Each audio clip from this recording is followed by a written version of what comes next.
to this victorious event to celebrate our unsung heroes, the researchers, editors, reviewers, everyone. I am Dr. Ketki Kaile, Treasurer IESRF and your moderator for today. I welcome you all to 5th National Editors Summit with the theme Unleashing the Change in the Publication Scenario. So let us celebrate all of us because everyone will agree that no passion in the world can compare to the zest of editing somebody else's crooked manuscripts. I welcome everyone.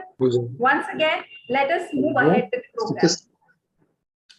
So to begin with this grand fiesta, I would like to welcome the ISCRA herself, Dr. Nikita Pandit, founder and director, IMHS, IESRF, to exchange her perspectives on this event.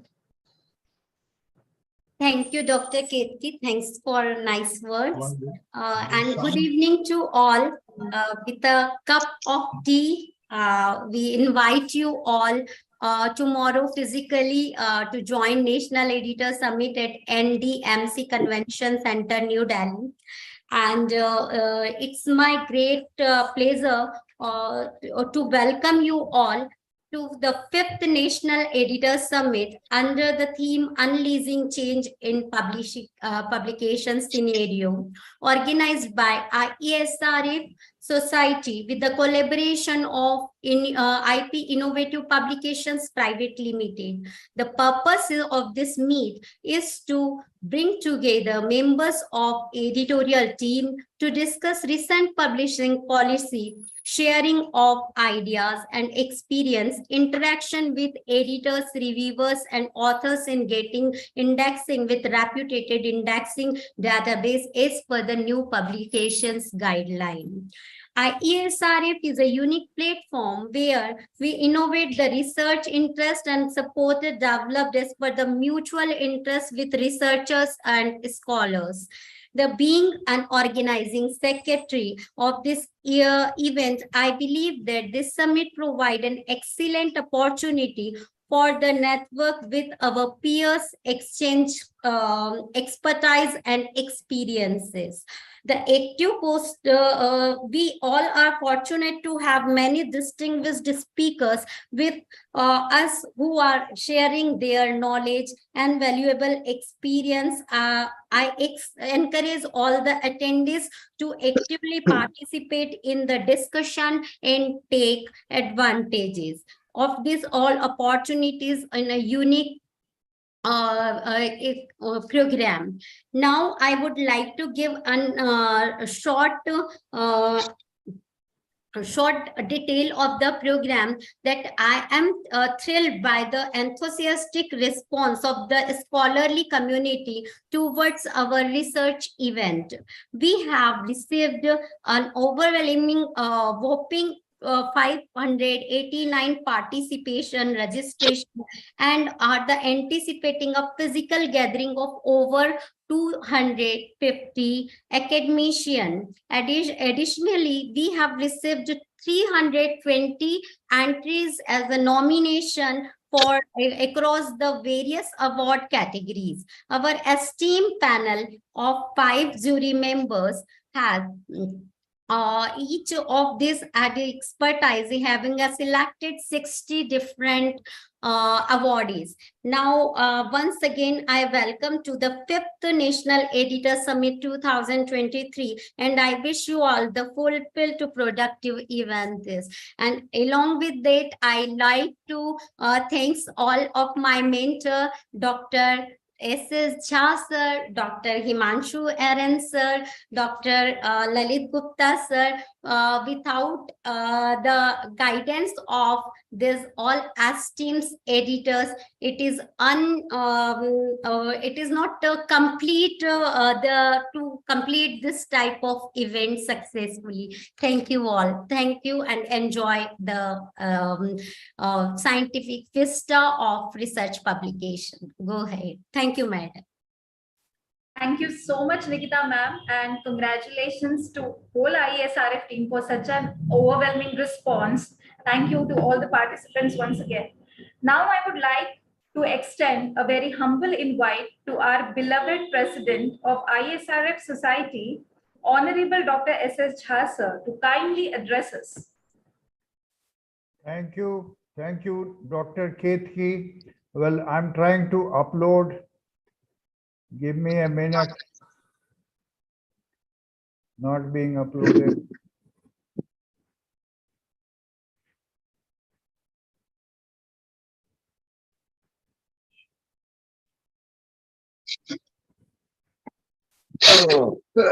So friends, we have been waiting for quite many few years that an editor summit will take place, and that moment has arrived. So it gives me a great pleasure to be here amongst you for that particular moment.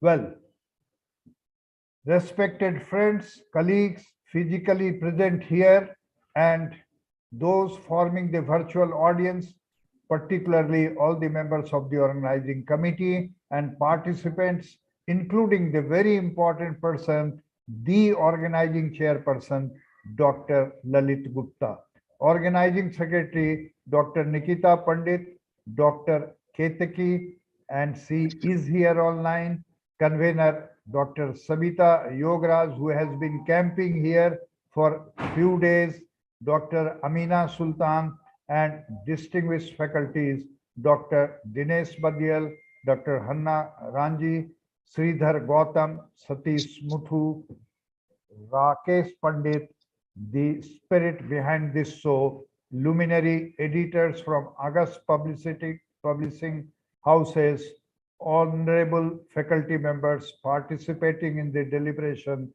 researchers, delegates, distinguished guests, students, and IESRF team members. Well, I must have missed some name, like Professor Himanshu. I will welcome you also. I take this opportunity to welcome you all, in each one of you, and everyone has contributed personally for the success of the virtual summit to be followed with physical presentations tomorrow. It is really very heartening to find all amongst you all, and I'm deeply touched by the sincere devotion to make this summit a grand success. I do welcome members of visual and print media for covering this occasion. Friends, I'm very happy to find that pre-recorded video paper presentations of 2 minutes each duration has been introduced in this virtual summit. The whole crux of the format sends a message that constraint of time is not a barrier in success of transmitting the message inherent in a presentation. This should be a great motivator to the subsequent researchers and organizers. In this virtual summit, editor summit, this starts this evening its deliberation with theme open research. Let me take you, friends, to the beginning of mid-17th century. The scientific journals were subjected to criticism about the quality of printed material.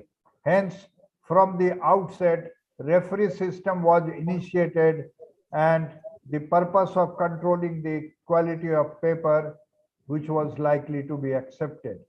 This institutional mechanism of standardization has changed very little in ensuing centuries. Manuscripts assigned to one member of the editorial team who decided the suitability of the paper and was being worth acceptance or not. The same was assumed to be the responsibility for editors by the peer reviewers. Now, the increasing complexity of scientific paper, this standard procedure adopted by the editor saw a change that manuscripts were seen outside the editorial board. It helps the editor obtain critical advice from a person with more diversified scientific expertise. Now, they were assisting the editors in making decisions. Sometimes the reviewer has to tell an author where and why he has been illogical, inaccurate, sloppy, or trivial.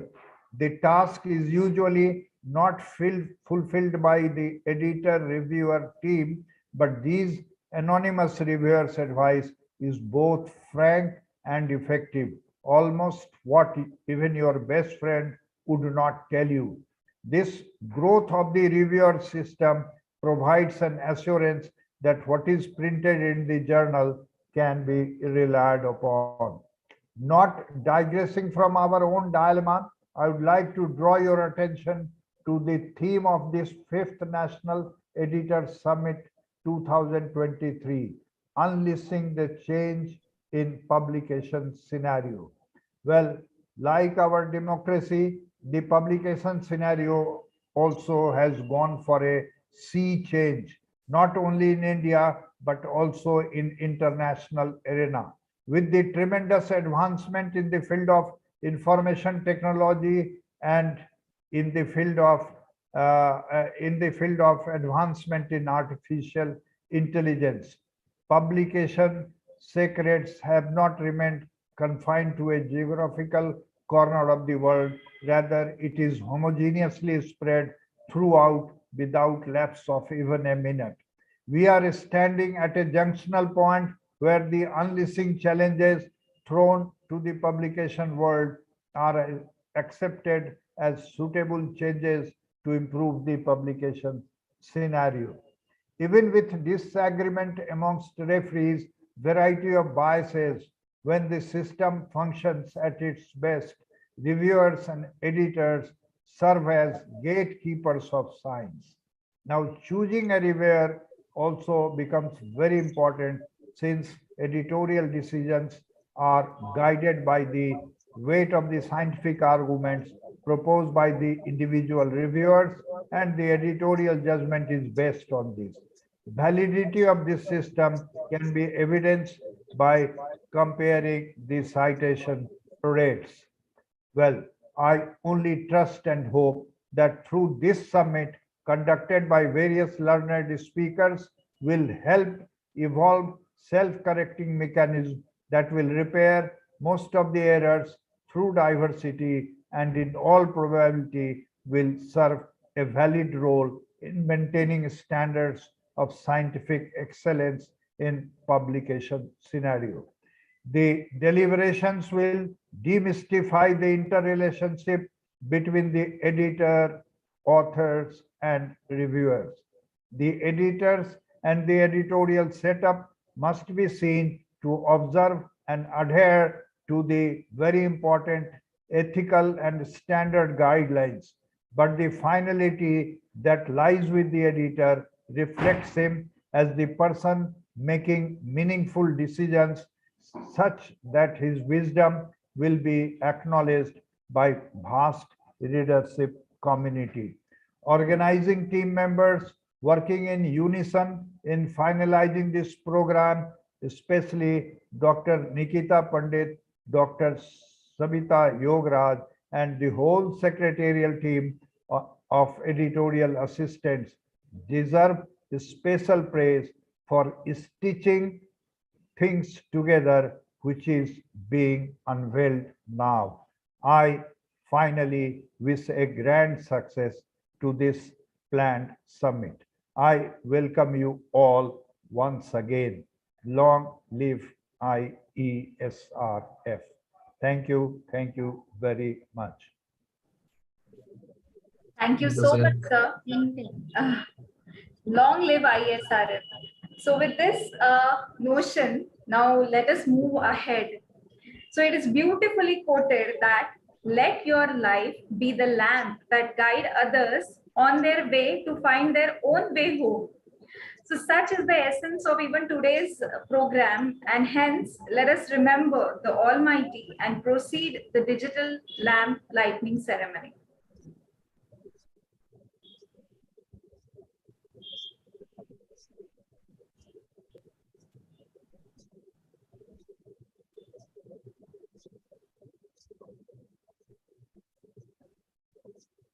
नहीं आ रहा है।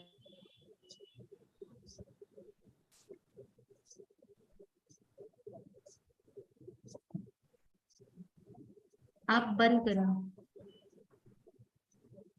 नहीं हो रहा है। Is it audible? No, ma'am. It was Yes, ma'am. visible.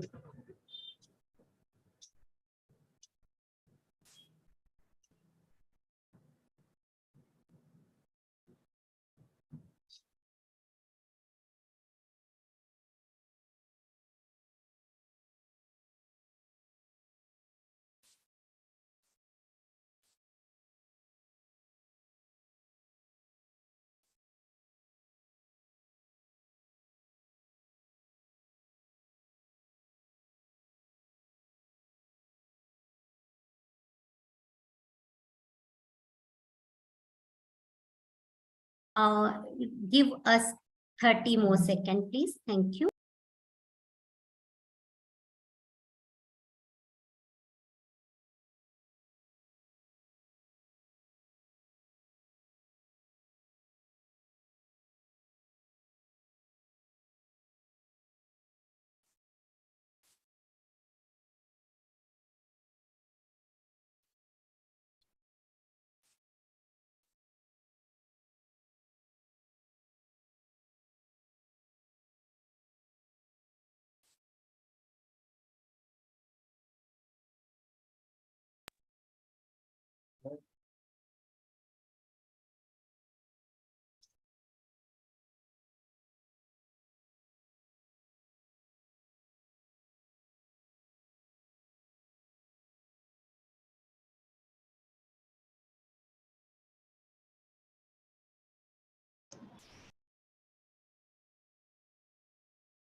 या वीणावरदण्डवन्दितकरा या श्वेतपद्मासना या ब्रह्माच्युतशङ्कर प्रभृतिः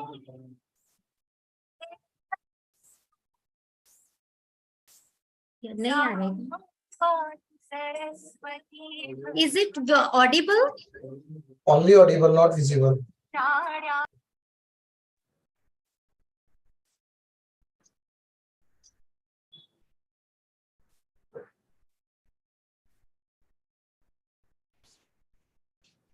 Now? Yes. Yes, ma'am. It's okay, ma'am. It is visible though. It is visible, ma'am. It's okay. Let it be. Yeah.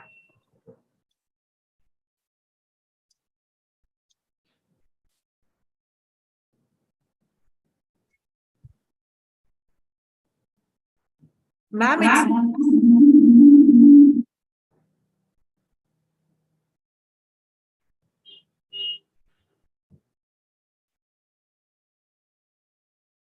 नाम ब्रह्म विचारसार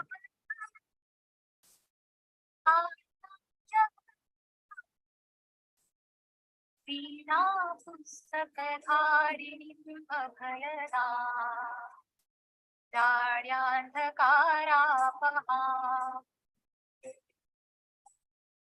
हस्ते स्फाटिकमालिकां विदधति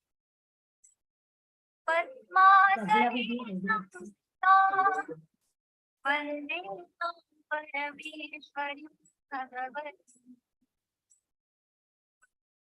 सदां Sharda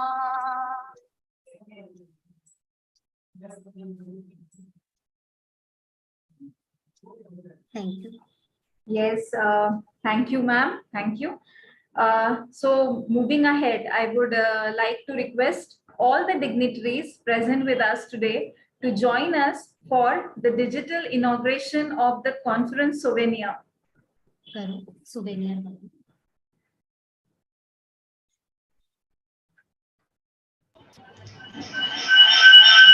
media तो third वाला है क्या?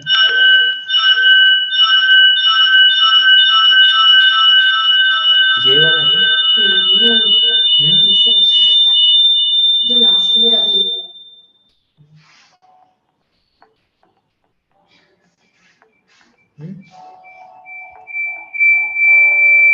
आवाज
आ रही है?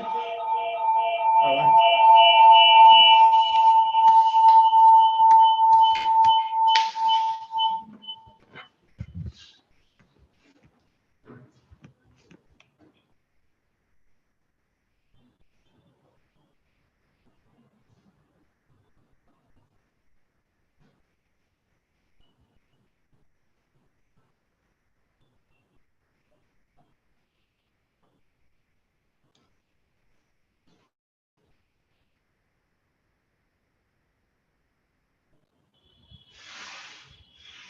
Thank you. I guess our souvenir deserves applaud. Can we all just clap hands from wherever we are to get the physical feeling of the inauguration of souvenir? Yes. So sorry for the technical मैं glitch. तो mute है. Ma'am, can you Someone's mobile net is on. yeah. Mobile speaker, someone's mobile speaker is on the TV. Yes, yes. So Exactly. I think that's sorted now. Thank you, all of you, for this digital inauguration of our wonderful souvenir. And now is the time to know the horses herself, that is ISRF Society, whose inception has given the research being in India a different direction, is what I personally feel as a researcher and a budding author and reviewer. So, Nikita ma'am, can we have a short introduction of ISRF? Yes, sure. We are sharing the digital journey of ISRF.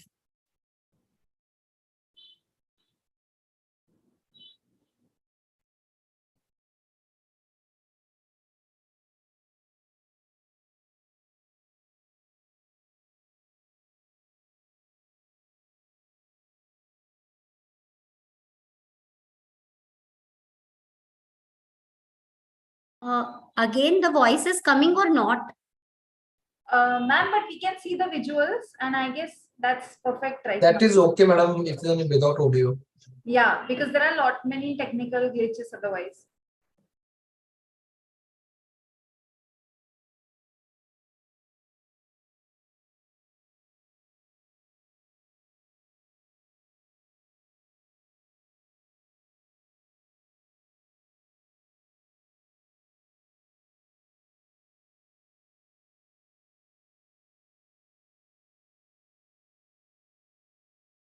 The page.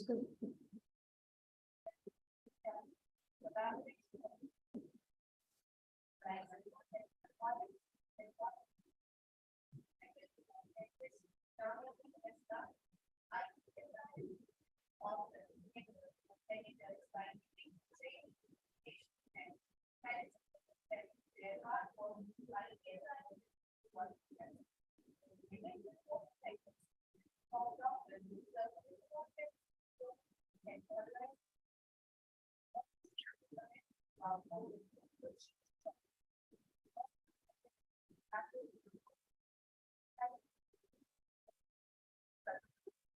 have the program Research is the backbone of society, and we at IPSRM are committed to serve society for integrity, ethical transparency, open access policy, and fairness about research communication. Thank you.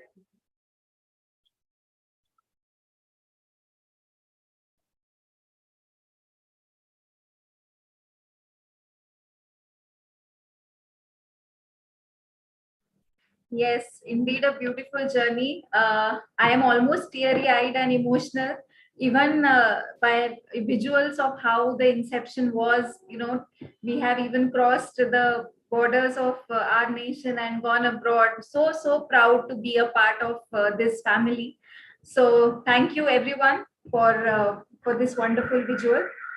So moving ahead with today's online summit, let us now begin the much awaited series of lectures by the assorted research eminences that we have brought to share their priceless knowledge. So it gives me immense pleasure to introduce our first speaker for the day, respected Dr. Dinesh Kumar Vadiyal sir.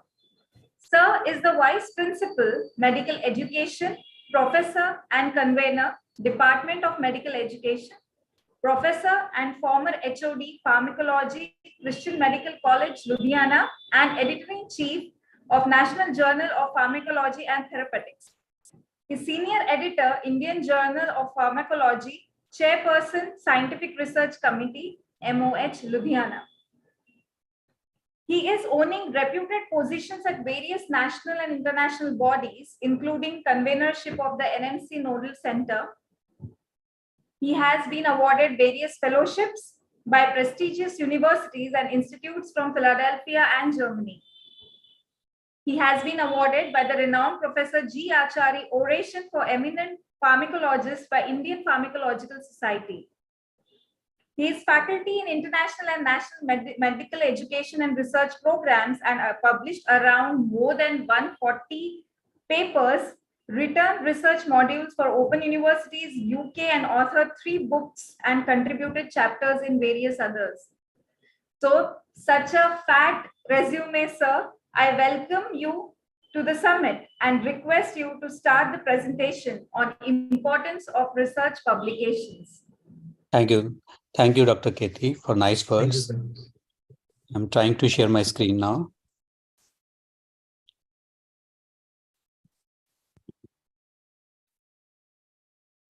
Maybe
not able to share the screen here right now.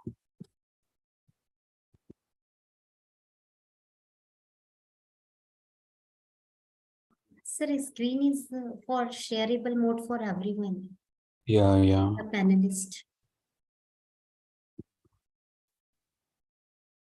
You have to make him host, then only he can share the screen. Host or co-host. Let me try, sir, before that.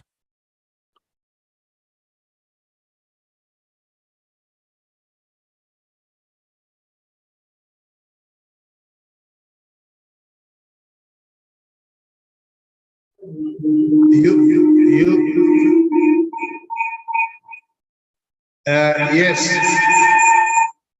If you can stop sharing and then again reload. Yeah, I'm doing that, sir, trying that.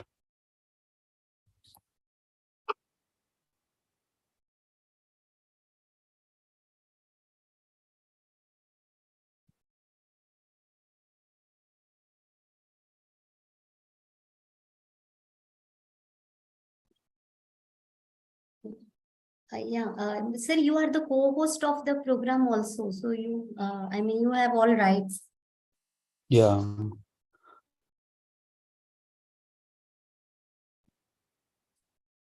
I think I should be able to know.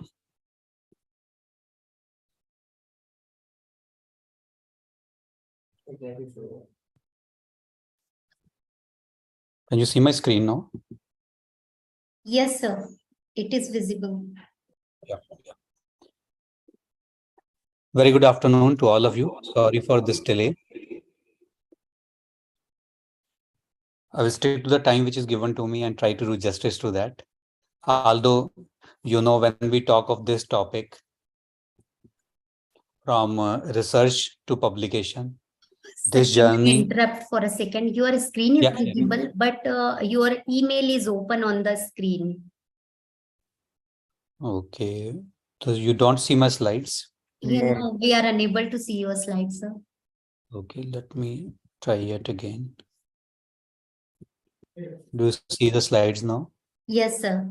Yes, thank you. Okay.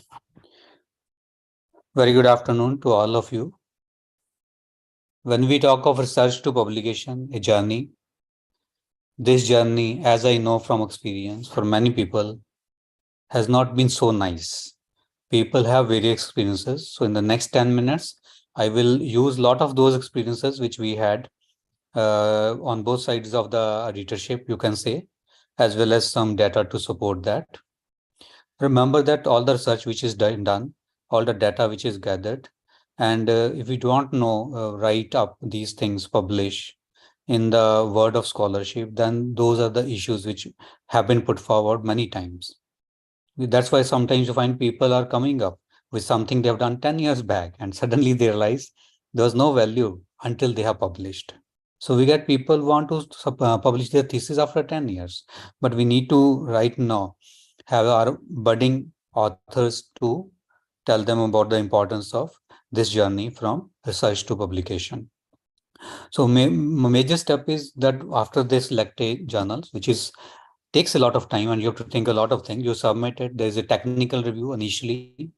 A lot of rejections do happen at this time in good journals. And then there's a peer review. After totality of these two reviews, if you see rejection goes from 40 to 90%. In top ranking journal, it is around 90%. And except for with the revisions is less, rarely papers are accepted on first submission. And then after that, once they are accepted, you go through another process of checking the proofs and the final publications. We'll go into a bit of not all of them in limited time, but remember that the many stakeholders are involved till your paper is accepted. So you will be going through all those steps, and these stakeholders are, one is authors and co-authors. They are largely responsible from this journey. Remember that editorial team of the journal, then the reviewers, then the publication journal house itself and their policies. So I'm putting up this scholarship helix, which we use very frequently. People say we do a lot of things. These are activities. If you see in the second column, treat patient, teach student, provide services, perform experiments, which is research. And research happens in the first three rows also. Till you convert this activity into this helix, into scholarship, what we call, nobody will recognize this because this is not published, it's not available in anywhere where others can access to that. Then we say it becomes a scholarship. So publication is considered one of the evidences or one of the scholarship criterias. High impact journals, as I told you, acceptance rate is very less than 10%. And remember that based on that, when you have research ready, think about where you are going to publish, under which heading. Mostly when we say research, okay, it might go into original research papers. These days also there are many research articles, sometimes review articles, that is also research, remember that. There's a dedicated ways to do through the research review articles, letters, brief reports, educational innovations, case reports. And usually the format which is followed for publication of original research is introduction, methods, results, and discussions. Why did you start? Introduction and background, that is I. What did you do? Methods. But remember kickstart. This is why it troubles many people a lot. And they struggle here when they introduce their component to be published. And a lot of questions are on this only. Why you are doing this? A search question is not strong. What was the hypothesis? Then the results depiction, which usually can be revised if first the concept is acceptable. What does mean discussion? Discussion takes a lot of time. Good discussion to write takes a lot of time. So when we look at the component of publications, usually you might have seen all of this: title, abstract, keyword. Okay, make them easy to indexing, searching, and attractive. So that should be the power in the abstract. Sometimes rejections happen at abstract level too, because the number of articles they are getting is too much in good journals. Keyword is a good strategy to make that if your paper is accepted, how it will come on the top when somebody is searching on various research engines. Main text is the intro, method, result, and discussion. But remember, journal space is limited. More importantly, your reader's time is scarce. They want to read repetitive things. So make your articles as concise as possible. Then additionally, there are additions of conclusion, acknowledgement, reference is very, very important. Many times there are so many mistakes that in spite of sending for revision, people reject it. Some supplementary data these days, people are allowing to upload you, even for published papers, some supplementary data like your questionnaires on other full data series. So as I told you, first thing is appropriate journal. This appropriate word is very, very important. People want to publish in international journals. It is not always right that international publication will give you the type of audience you need for your research. So that you need to look into that. And sometimes people are looking at the speed of publication. These days, people do not want to wait for a year for a publication. Write for the journal. Now, whatever you have selected, make sure you are very familiar with the style, submission guidelines. Okay, accordingly, you modify your paper.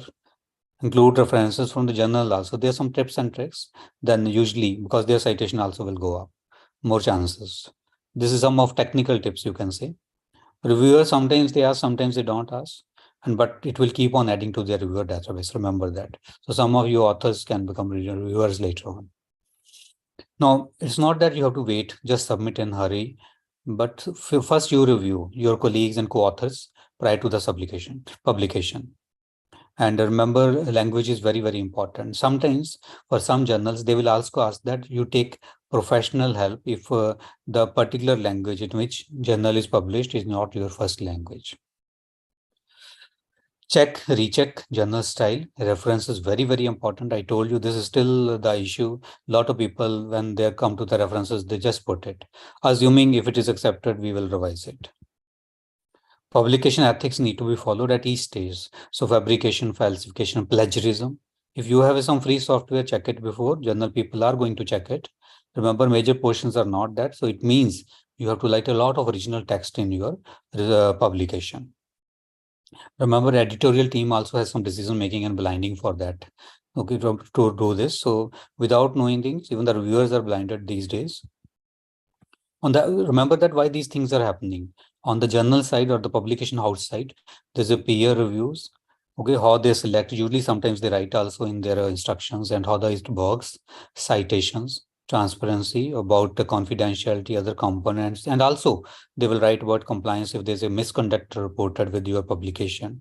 So all these components are also part of these. You should be very careful about these things. Sometimes there are major legal issues when you shift to this publication.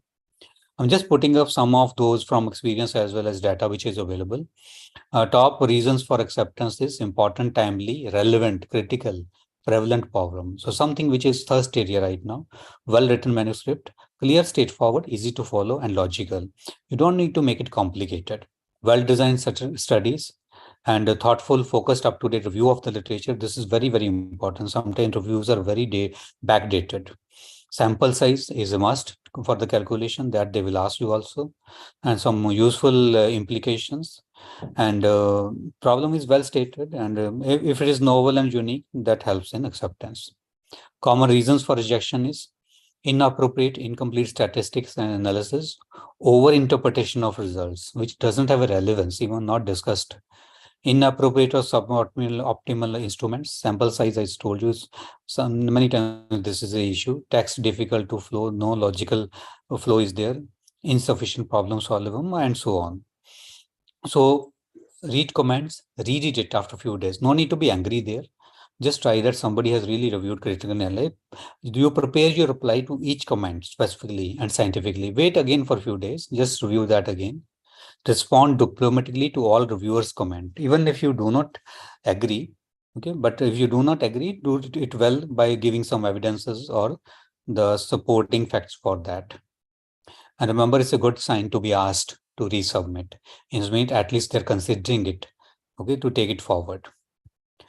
And if there's a rejection in this journey, which is sometimes very, very painful. I know some people have got rejections from 5-6 journals. Still, their paper will be good, and later on. See, remember, it depends on the audience you select. Sometimes will outrightly reject it in the first go, saying that this does not satisfy the audience, is not appropriate to the audience of that journal. Think about next journal. If that's you can even write a letter to the editor for that journal where it is rejected. If you are not think it is in line with what you have thought about. Make sure to review reasons for rejection so that you can improvise for the next time. So writing process needs sufficient time. Put it away from a few days. People say incubation time is needed. You will find yourself. Give it for review to someone who can critically analyze, revise, and revise. So remember that if the science is not good, no amount of writing skill will make it publishable. It will be caught at one or other stage. If the science is good, we know. All you of in the various journals, you know that editors will pick up and they will help you to dress it up. So all stakeholders in this journey are very, very important. Reviewing and revision takes time. Sometimes this journey is painful journey or satisfying journey, depends on the understanding of the process. So these technical tips and tricks are very, very important. Thank you so much.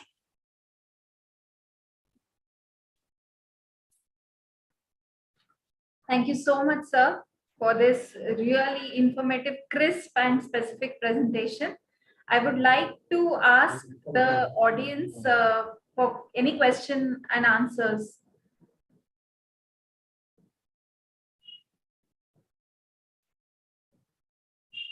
Do we have any questions?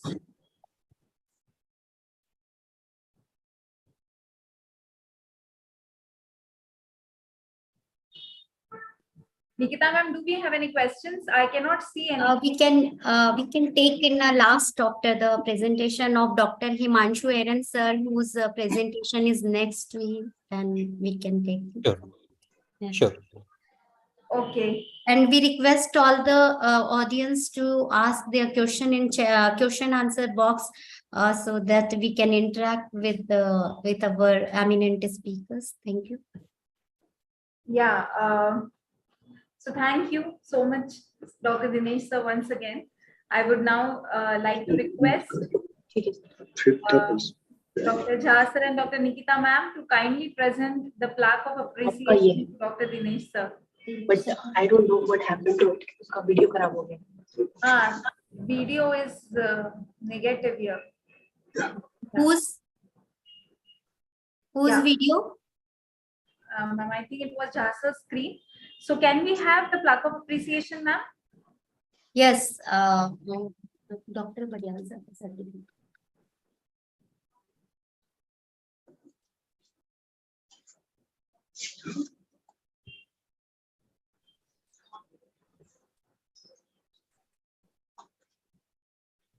समझ में आ रहा क्या हुआ।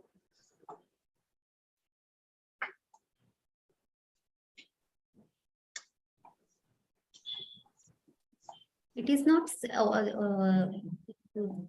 visible. Nikita,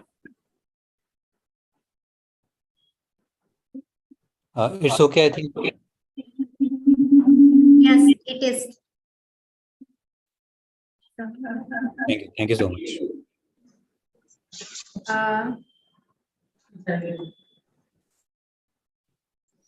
Yes, thank you, Nikita ma'am. So the treat is still on as we move on to the second presentation of today, which is by one of the great scholar, yet a modest personality, respected Dr. Hana Ranji ma'am. Madam, sorry to interrupt. Dr. Himanshu Eren sir presentation is there. Okay, ma'am. Yeah. I'm sorry. So Dr. Nikita ma'am, would you like to introduce the speaker?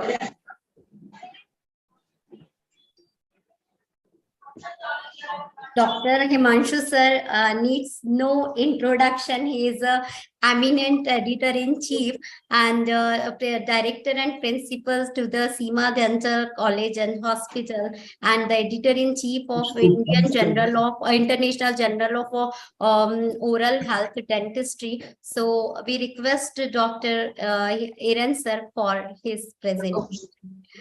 Thank you. Thank you, ma'am.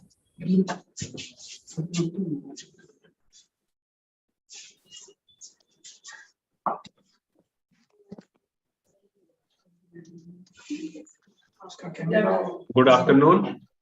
Good afternoon, sir. Hello, sir. Good afternoon, sir.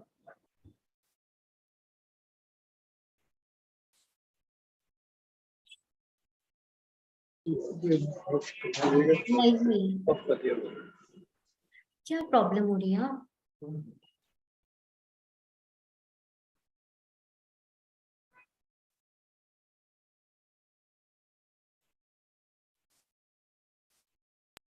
What happened? Can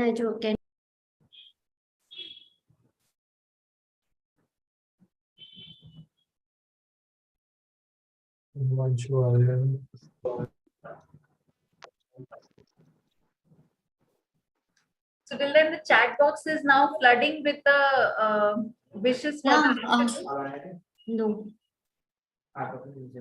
So good afternoon, everyone. The chat box is flooding with the afternoon wishes. We would like the participants to ask more and more questions to interact with all these eminences. I hope the video is visible. Yes, ma'am. The video is visible. Yes. And audible also. Yes. Okay.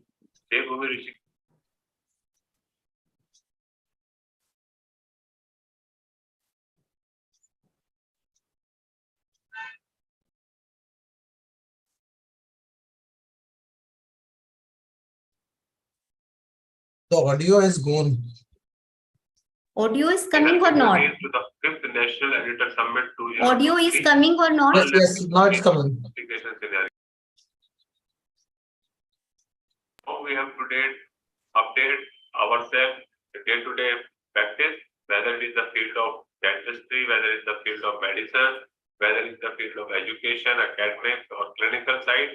Similarly, when we are talking of research and publication, so we have to keep updated ourselves. What are the changes which are happening in this area? So I congratulate the organizing committee, Pattern Dr. S. Jha, organizing chairperson Dr. Lalit Gupta, and scientific chairperson Dr. Padan J. Raman, convener Dr. Savita Yogra, Dr. Amina Sultan, Dr. Nikita Pandit, and Dr. Ketki for holding this meaningful editor summit. They have given topic relevance of research publication to me. So I will like to emphasize the relevance of research in 2 slides and then why we need to publish it. The topic will be covered in this heading. What is research? Research is a compromise of re and search. It is a Re is a prefix again, and new or over again search is a verb. So, to examine closely and carefully or to test and try. Research is defined as careful consideration of study regarding a particular concern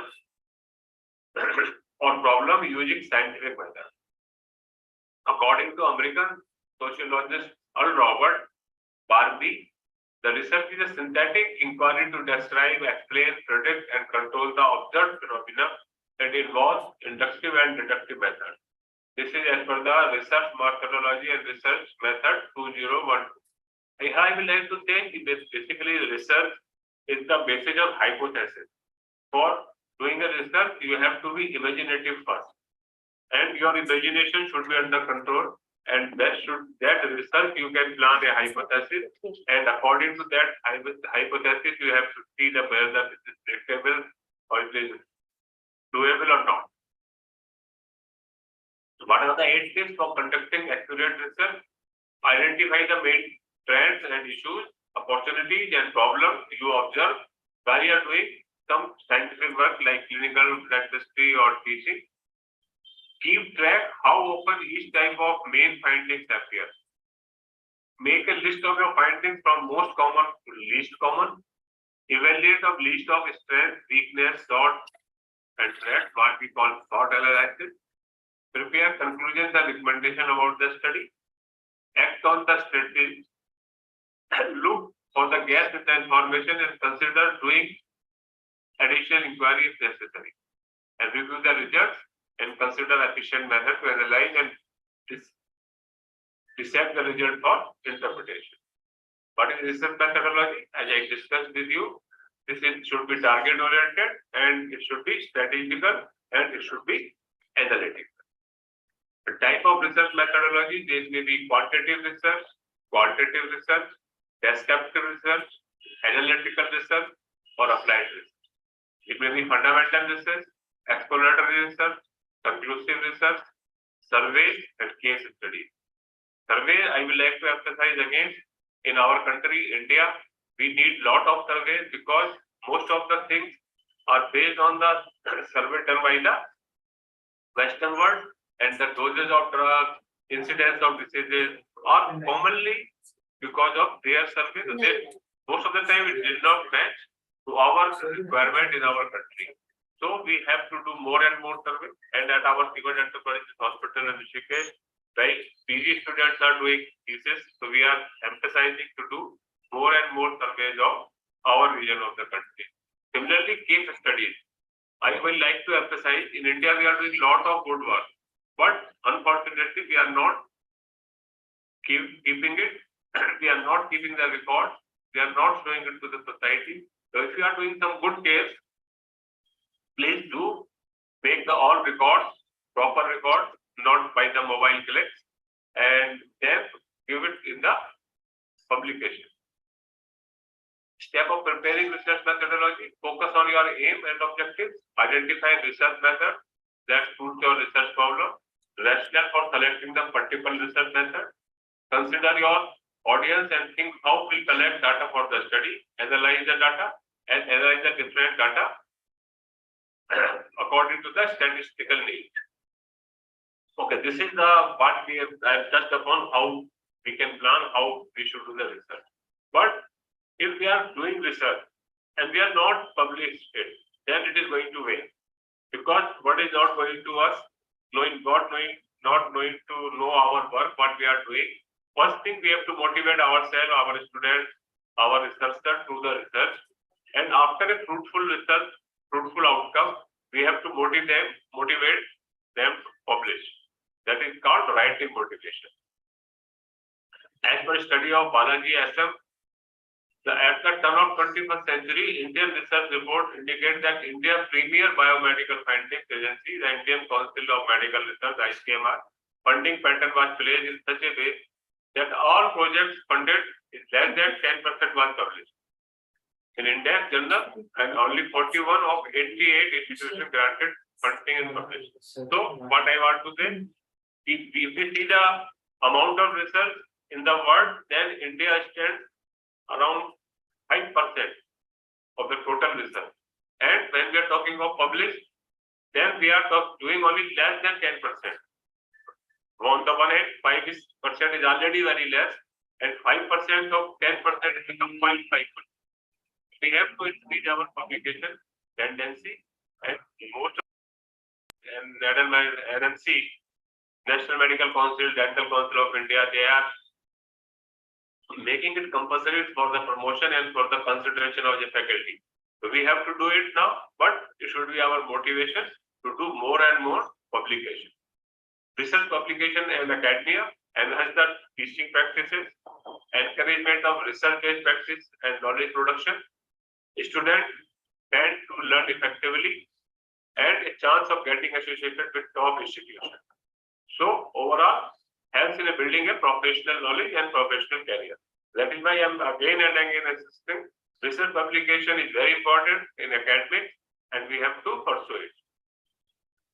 And once we are talking of society, this is the contribution towards society. It is a documented report finding, a proof of authors of scientific credibility, a way to verify findings, document of intellectual value, and a mode of knowledge sharing. What are the different type of articles? I know most of you must be knowing it. It is maybe discussion paper, it may be book review, peer review, research paper, case study, short communication, educational paper, and so on. The type of research article may be original article, review article, chapter to the book or complete book, short communication, conference material, or book review. Type of research articles further may be divided: original article, review article, short communication, book chapter, and book review. The types of published papers are dependent on the editorial policy and missions of individual journals, and this includes the same thing which I have told you in the last slide. Same headings vary from journal to journal. In some journals, some features are there, like letters to the editor, every journal don't have, and this pictorial article and editorial article, editorial, these are the choice of journal, whether they want to keep it or not keep it. But original articles, case report, and review articles are always there in good journal. This is the paper writing philosophy. Guidelines for writing a successful research paper: use a unique style of writing, have a clear understanding. The writing should be simple and long sentences should be avoided. Develop with depth knowledge of the subject. Use innovative ideas. Explain different scientific terminology, and specifically follow the specific guidelines of the publishing authority journal, and thoroughly perform top to bottom the research paper. Significance of paper writing, I told you earlier. The purpose of the writer to convince the reader that your findings and solutions are important and better than the existing solutions. The writer should be descriptive type of nature, and what problem, what you want to solve, what is important, why you have achieved, how you have achieved, and how much better it is.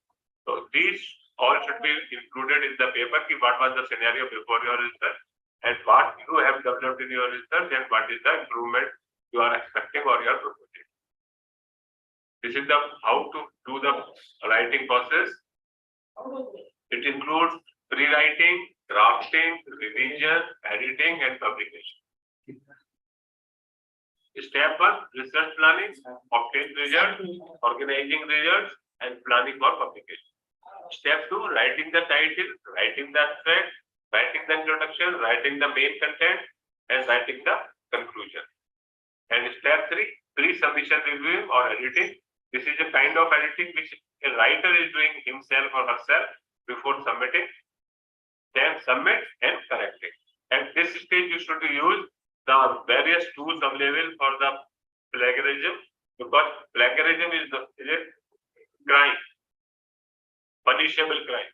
Before submitting your article, you should do your self-assessment for this special thing. What is writing format? It may differ from article to article or journal to journal, but standard scientific paper writing is title, abstract, introduction, main body. Main body comprises theory, simulation, results and discussion, then conclusion, references, and other information, then authors in the last acknowledgement and index.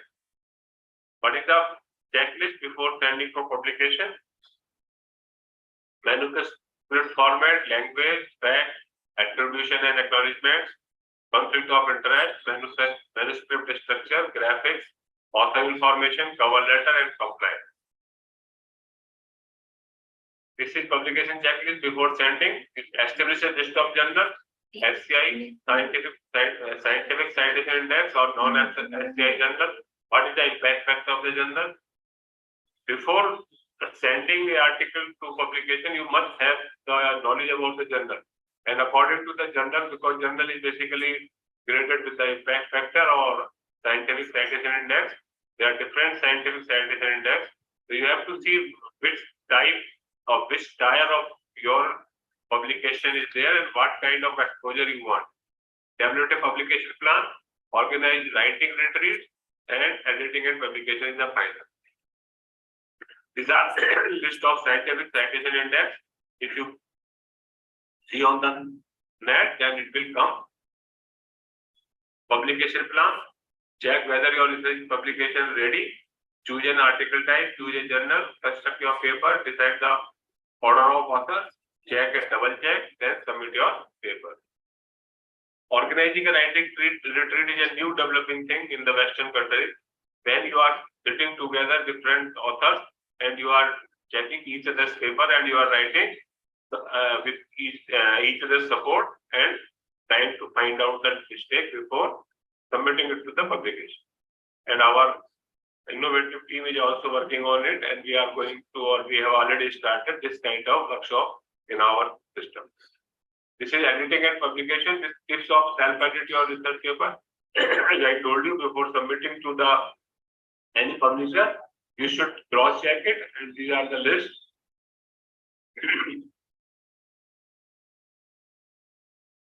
Now we have to select the platform to publish. That is very important.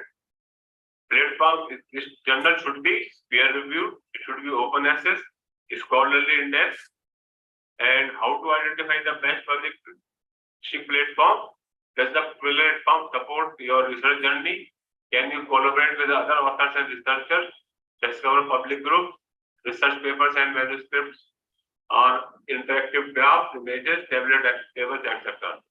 Is the platform easy to use? Does it use artificial intelligence and mechanical learning? What security and governance does it have? The 5 best platforms to showcase your publication or research. ResearchGate. ResearchGate is a platform hosting over 135 million publication pages with a community of 20 million scientists. And it keeps you updating, see what is your citation index, how many articles are getting the popularity, how many times people are reading. If you want to track your publication interest, then ResearchGate is a good platform. And the journal should be on this platform, then your visibility will be increased. Similarly, Academia. Academia is a research sharing platform with over 178 million users and 20 million papers uploaded and 87 million visitors per month. This is again a good kind of platform. So you should join Academia. Science Open is a very scientific platform. It is a discovery platform that empowers researchers to make an impact in their community. So this is another good platform. IOP Science. IOP Science is a platform that embraces the innovative technologies to make it easier for researchers to discover and assess technical, scientific, and medical content while managing their own research. Another is Orvium. Orvium is an open community-based research platform that allows researchers, reviewers, and publishers to share published review and management of their research. These are the 5 or 6 good platforms which you should always assess and follow. PubMed Central, Telio, LingOA, GigaScience, WebFile, PubMed, OpenEditor. These are the indexing systems which are followed throughout the world. And if your journal is being indexed by these agencies, then your journal has a good scientific standing. So before selecting journal, you have to check whether these any, this journal is intact with any of this good publication index. These are the few journals, good journals: JADA, Indian Journal of Dentistry, Advance of Dental Research, European Journal of Dentistry, and my own journal, International Journal of Oral Health Dentistry. So I will like to conclude, as a consequence of publish or perish agenda, publishing research will not only allow one to build credibility among his fellow colleagues, but it will also ensure that the authors keep themselves updated with the latest research and clinical practice as mentioned above. So I would like to thank you again for patient hearing and organizers to give me short time, but time to share my knowledge. Thank you. These are the references, sources.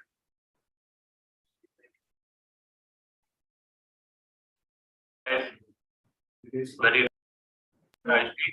The important thing is not to stop questioning. Curiosity has its own reason for existing.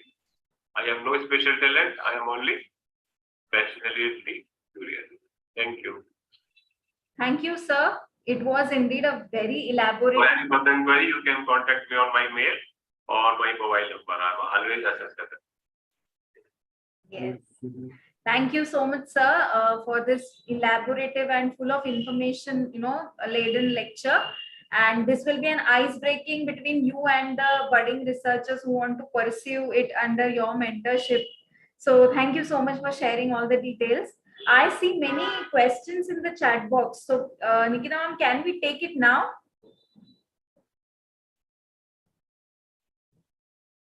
Yes, you can. And Dr. Himanshu sir, you are muted actually. Yeah, I can take questions. I have to travel to Delhi. I am coming to you, but I will like to answer the questions first. Let me take the, yeah, Dr. Ketki, please go ahead. Yes. Let me check out.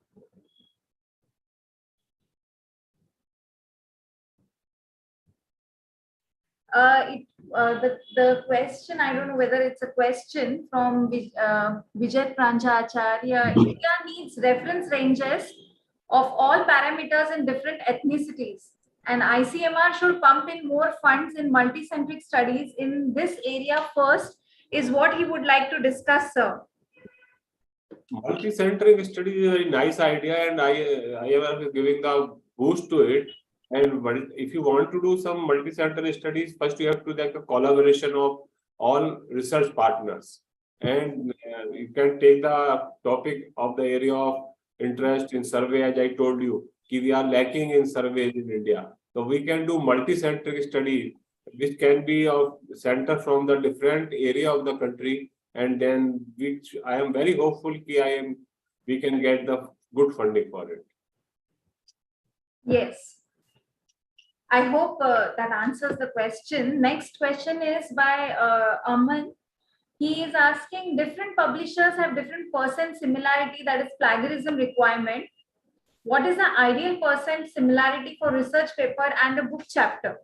Ideally 0%. If you're talking of ideal 0%, but I think most of the journals are not accepting if it is about 20%.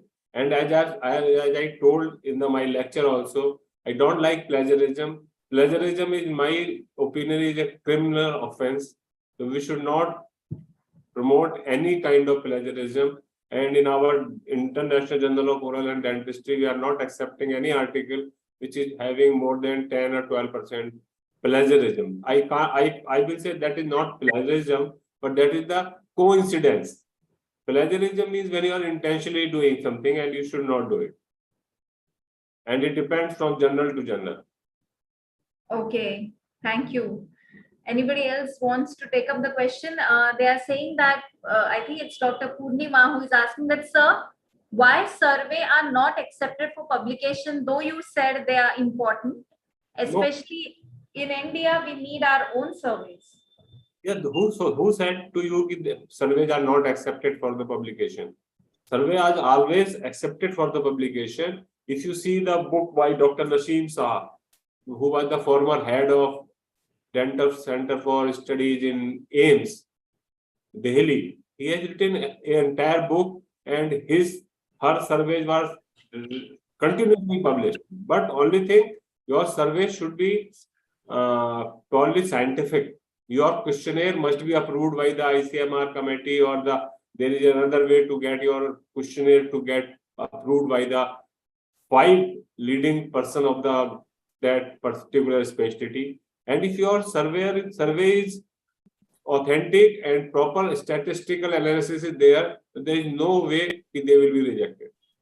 I always like to emphasize we need more and more survey in India. That is a need of ours. Okay, Dr. Dinesh sir, would you like to say something? Yeah, there's one question asked in the question answer by Dr. Vidya. She has asked how do we choose the specific journals to send so that we can decrease our chances of rejection. So the answer to that is journals usually write what is the audience, and you can also see that the type of title you have in the journal, are there some similar type of, in the similar field, are there studies published or not? So question is very important, but a lot of people send it to 10 journal, rejection within 1 week, 1 day. This is happening these days. So selecting a journal, because people are selecting because of indexing, because of the promotion criteria.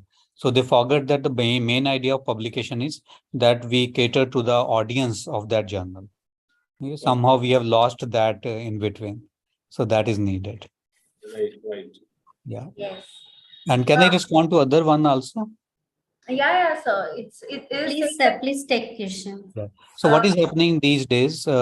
Survey, mainly questionnaire studies, were coming a lot from various institutions, and now it's difficult to publication. Now, earlier there was no issue, because when we see in the grid of the reactions, questionnaire, not the complete survey. People take survey as a questionnaire. Survey has other forms also. So usually survey based studies. So questionnaire comes at the lowest level of evidence. Okay, it's the first evidence. It's a self-evaluation by somebody.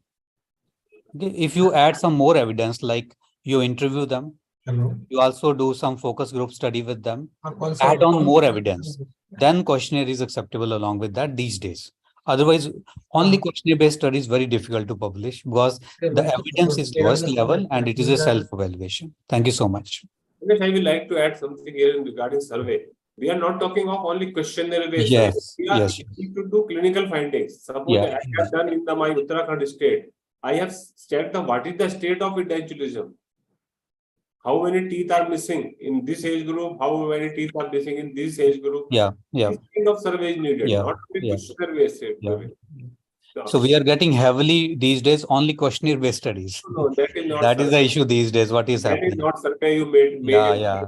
You make That's it why. wrong. And people assume, then they blame it is a survey. Then it's why it's not a correct word to use. Yeah.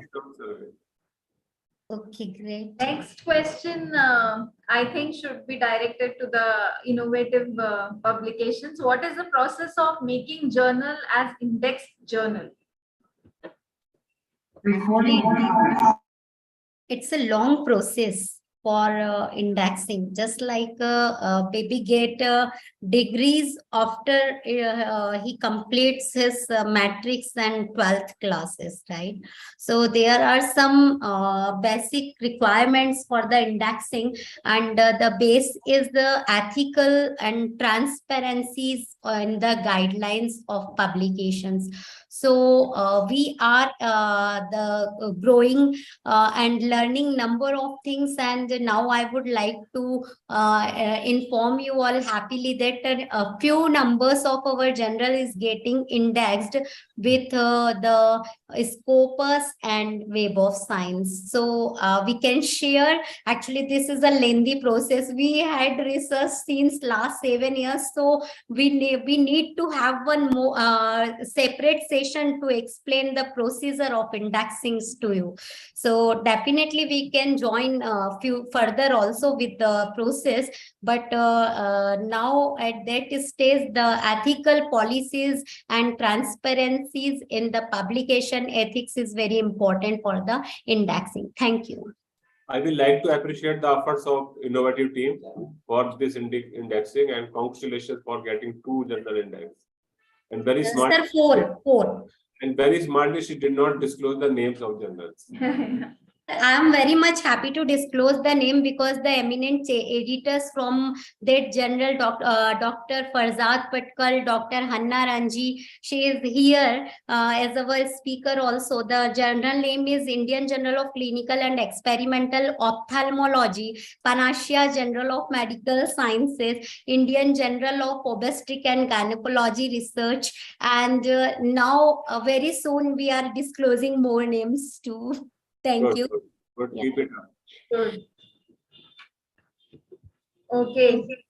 So there is a suggestion that IP Innovation should start one journal for survey publication also. If that is the case. Sure, we can. Now, madam, we are running out late. So can I I would, request you? yes, I would like to cut short the question answer session. We can answer others later on. I would like Dr. Prakash Kumar Mandal sir, who has graced us today as chairperson for the forthcoming presentations, to please present a plaque of appreciation to Dr. Himanshu Eran sir. Dr. Prakash sir had joined through the office, our ISRF office. Can I request to the IT personnel to please focus on the conference room there? Thank you. Dr. Jha sir laptops. I guess he is also joined from the conference room. So can I request? Right.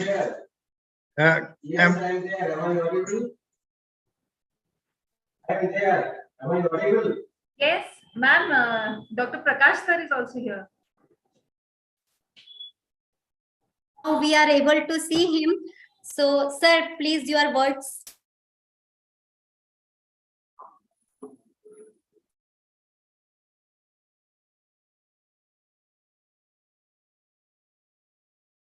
Sir, unmute yourself, please.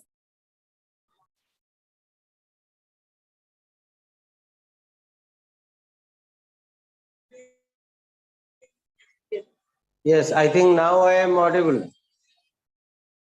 Yes, sir. Yes, very good evening. Very good evening. I am just enjoying the sessions. I am just enjoying. Anything special to comment from my end? Sir, you have to present the plaque of appreciation to both of the speakers, and now we are sharing on your behalf our screen. Thank you, sir. Okay. Dr. Himanshu. Thank you so much. आपने दिखा दिया हिमांशु एरन sir का certificate दिखा.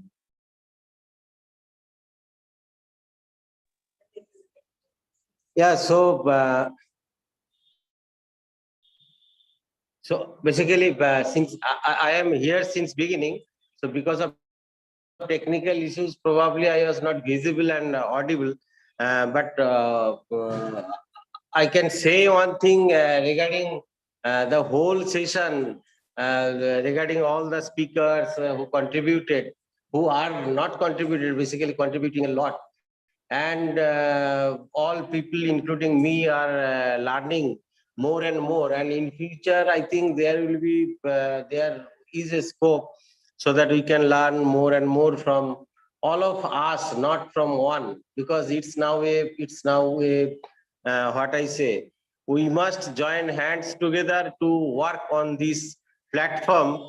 To what I was discussing today morning only with Madam Dr. Pondit, that the very basic problem with publication in India, what I see if I go through the different publications, as because I am working as an editor-in-chief of a journal, that is a purely a clinical subject, hematology. So I see the basic problem with all the submissions, almost all the submissions is plagiarism. So we have to sort out, we have to point out the issues, why this thing is happening. Actually, that should be highlighted. Otherwise, what I find in different submissions, in different journals, the quality of science, the quality of research, the quality of write-up, they are really good. But I saw one question, why so much so rejection? The basic reason why I reject many of the submissions is plagiarism. I never accept any plagiarism, or you can say, if you say plagiarism, very hard work, I can say similarity checks. If it exceeds 15-20%, I usually don't accept.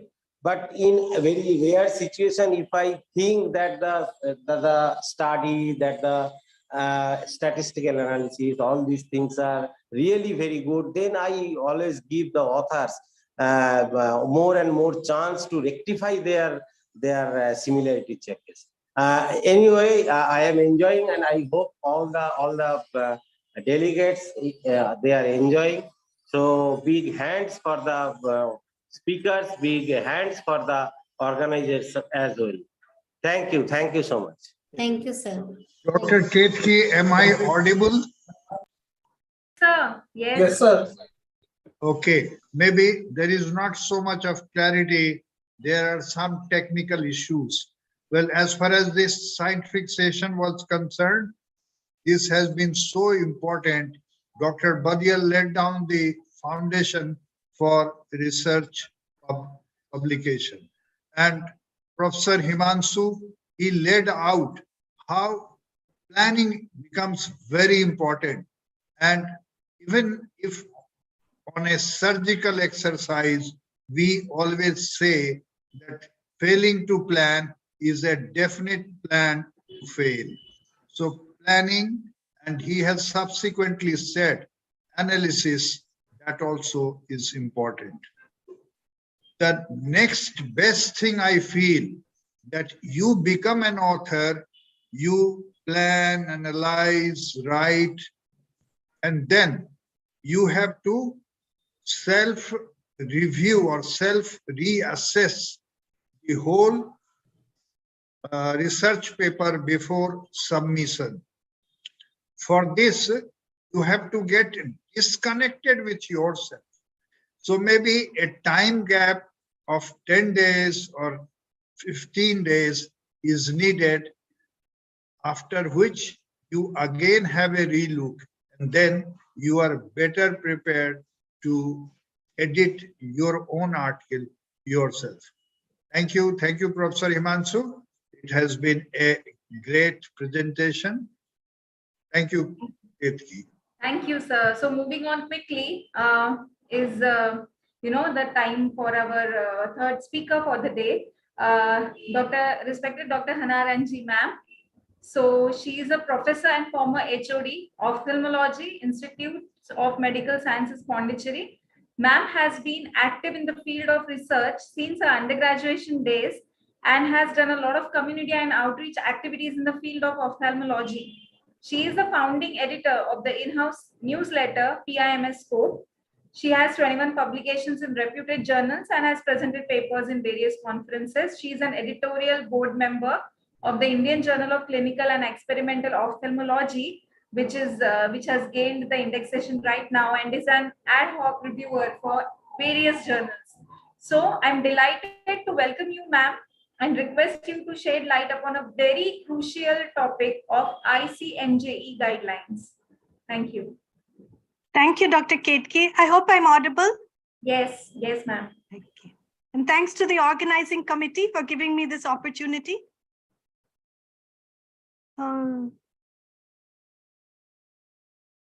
Is my screen visible? Yes, ma'am. You are audible, your screen is visible. Okay. And it's in slides, full mode. Yeah, ma'am. Yeah, okay. So thank you so much, organizing committee, for giving me this opportunity. Today, I'll be speaking about ethics in research publication and a little bit in detail about ICMJE.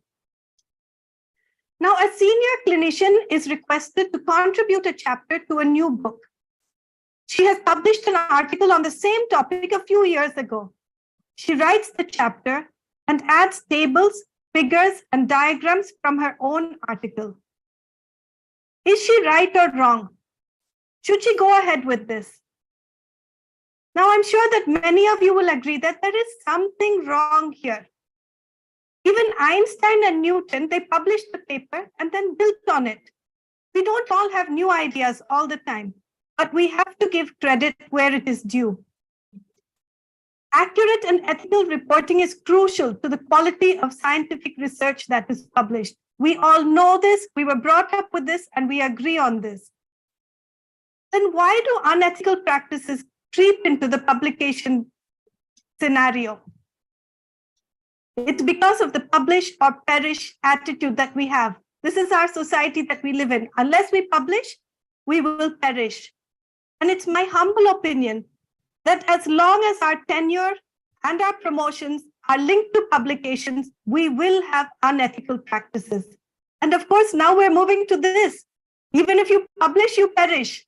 So scenario is constantly changing. We have to keep up with it. And because of this, many people, they fall into this trap of using unfair means to get publications.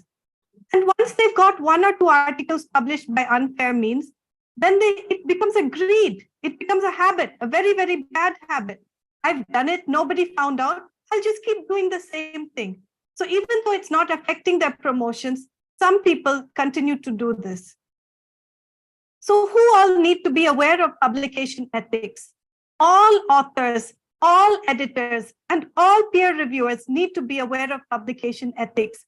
And in fact, the theme for last year's peer review week, which was held in September, was research integrity. It's such an important topic.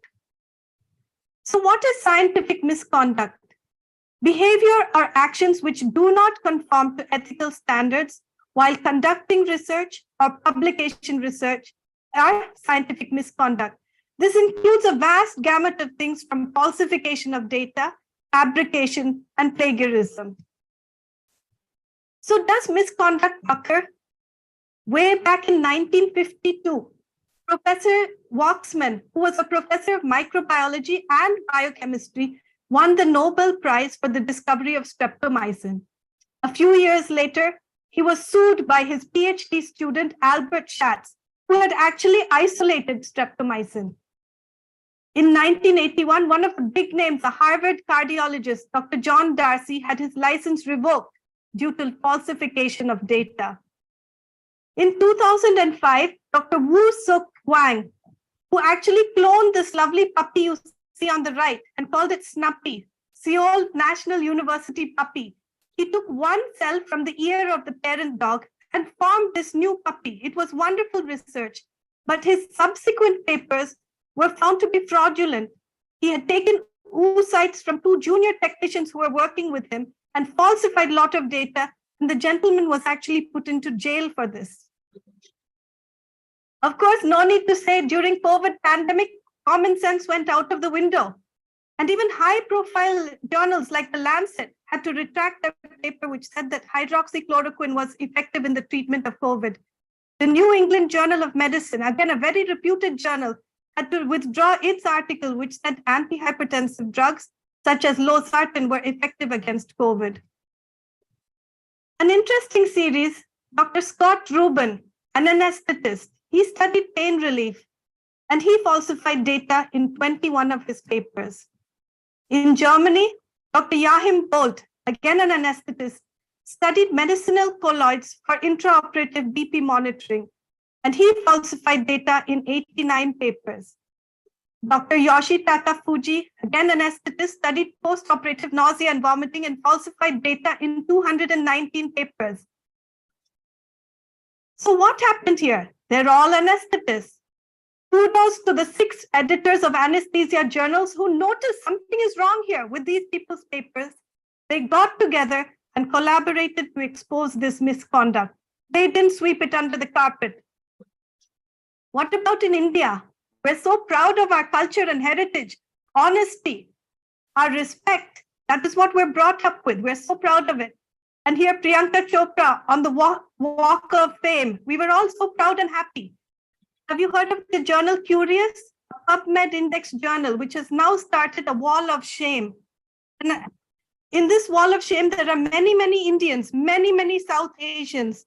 So what they say is, it adheres to the core principles and it fiercely condemns all academic dishonesty and scientific misconduct. And if they get articles which have gone against these publication ethics, they put the photo of the author, the institution name, and this is there. All of you can Google this and see. Look at Curious Wall of Shame. So many Indians are there. So what should we do when an ethical problem is found? Now, often the ethical problems are very minor, like the IRB is not mentioned in the methodology. But sometimes they are more serious. Undisclosed conflicts of interest, failure to consider conflicting data or different viewpoints, plagiarism, including self-plagiarism, large portions copied without acknowledgement, fabrication or falsification of data. So if you suspect that there is an ethical violation, be extremely discreet.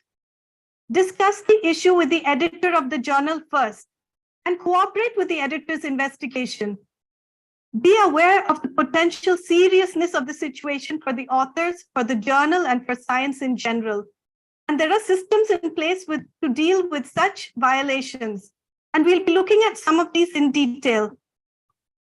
So COPE, the Committee on Publication Ethics, was started by two editors, the editor of the British Medical Journal and the editor of the Lancet. Both were in London, and they got together and said that we need to create a culture of publication integrity together.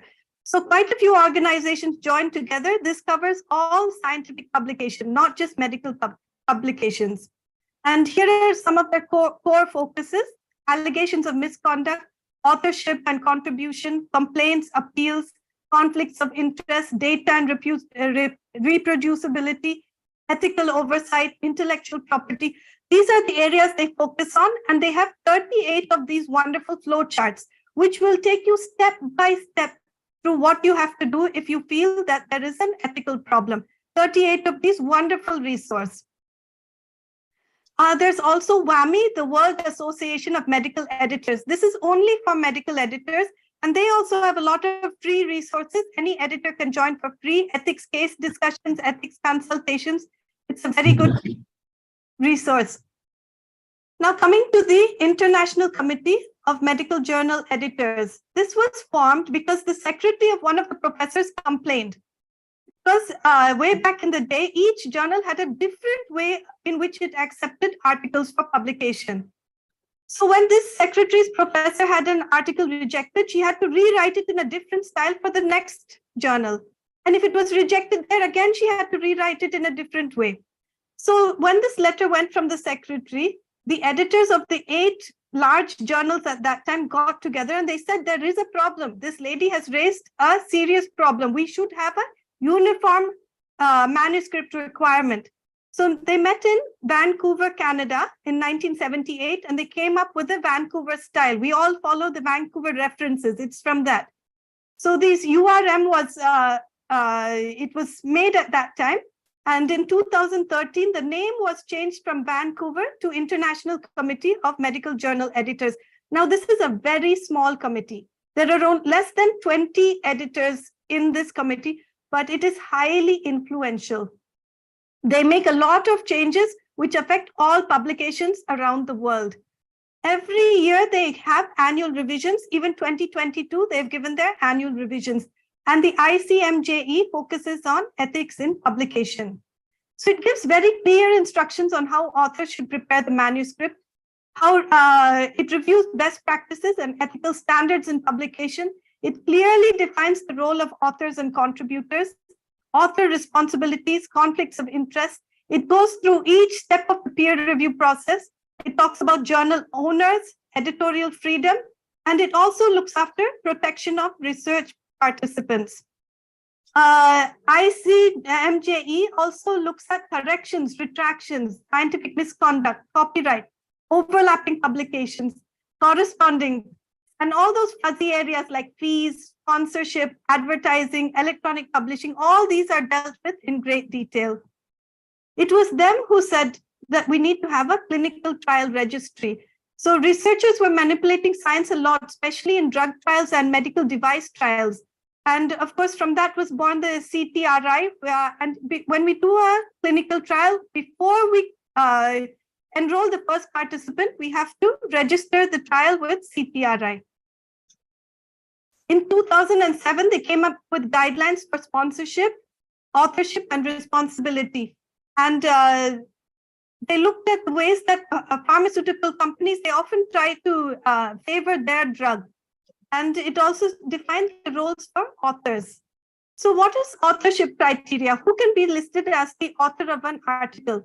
They have to give substantial contribution to conception and design, acquisition of data, analysis and interpretation of data, drafting the article or revising it critically. That means if just because you've made 2 or 3 grammatical corrections, you cannot become an author of that paper, critically revising it. And then if you have approved the final version for publication, you can be listed as an author. And once you're listed as the author, you have to take responsibility for any errors in that paper and omissions. You cannot say they just put my name, I don't know what was in the paper. As an author, you are responsible for every single thing in that paper. So what is biased authorship? There's something called guest authorship. I may call some very influential person, Dr. Jha, please let me put your name into my paper, because seeing his name, it's more likely to be accepted. That is a guest authorship. And in India, gift authorship is very, very common. All HODs, nothing is done without their knowledge. So putting the HOD's name, even though they've not contributed in any way, is called a gift authorship. And unfortunately, we also have this ghost authorship. What is that? Poor junior person, usually, they collect all the data, they enter it into the Excel sheet, they analyze the data, they write the article, but when it's published, their name is not to be seen anywhere. That is a ghost author. This is all biased authorship. Conflict of interest is also explained in ICMJE. I can't go into everything, but institutional conflict of interest. If it's a good institution, and we may be biased towards it. Or it's an institution where I studied. Of course, I have to accept their paper. There's no such thing. That is a conflict of interest. Colleagues, somebody you work, it doesn't have to be someone you're working with today. Someone you worked with 10 years ago, you hold a grudge against them. You cannot review such a paper without bias.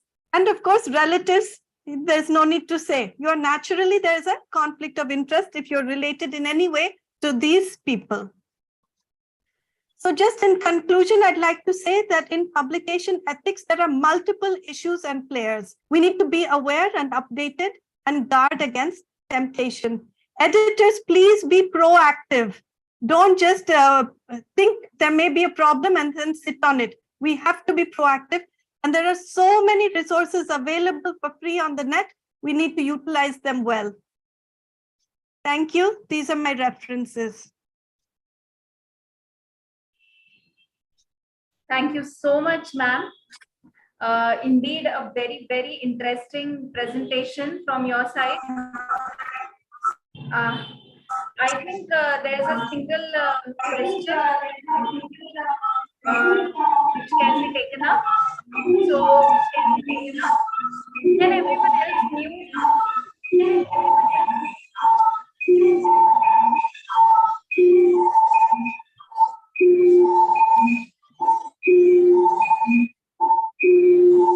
Hello. Hello. Hello. Am I audible? Actually, there is some. Am I audible? Yes, Yes, sir, you are audible. Hello. Yes, sir. Okay, fine. So Hannah, as always, has been tremendously explorative when it concerns ethics in publication. And she has made us think of the 3 G's, the guest, gift, and the ghost authors. She has rightly emphasized about the the plagiarism, self-plagiarism issue also. And she has brought a very important point that as far as these ethical standards are concerned, the challenge is thrown in the face of the editor. And she has said that editors have to be awake and he has to be alert to see that the challenges are met through. Thank you, Hannah. Thank you very much for a very good presentation. So if I am allowed.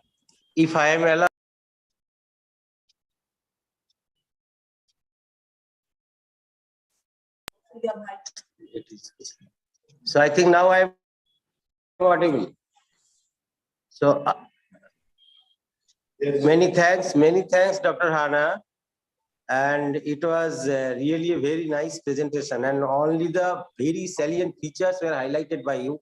Now I am raising one question to the editors, reviewers who are present over there, that this issue of 3G, who will take care of these 3 issues? This is primarily duty of the, I think, the corresponding author.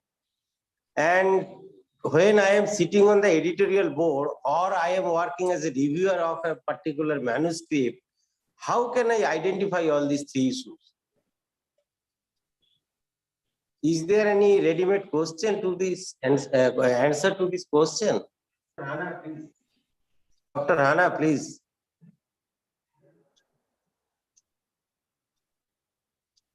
I guess Dr. Hannah missed this question because her internet is not working. Yeah, so she's trying to reach us. anyone can, Well, what I feel, it is the inner conscience of the author himself, and the author himself will have to rise above the occasion, has to become the powerful person as far as the particular research is concerned. So it is the author himself which will be answerable if one of these G's have been allowed to be there. So author and author alone. Yes, very well addressed. Nikita ma'am, sorry to interrupt. Nikita ma'am, make Dr. Hannah the panelist. She wants again to be connected, her panelist. Oh, okay.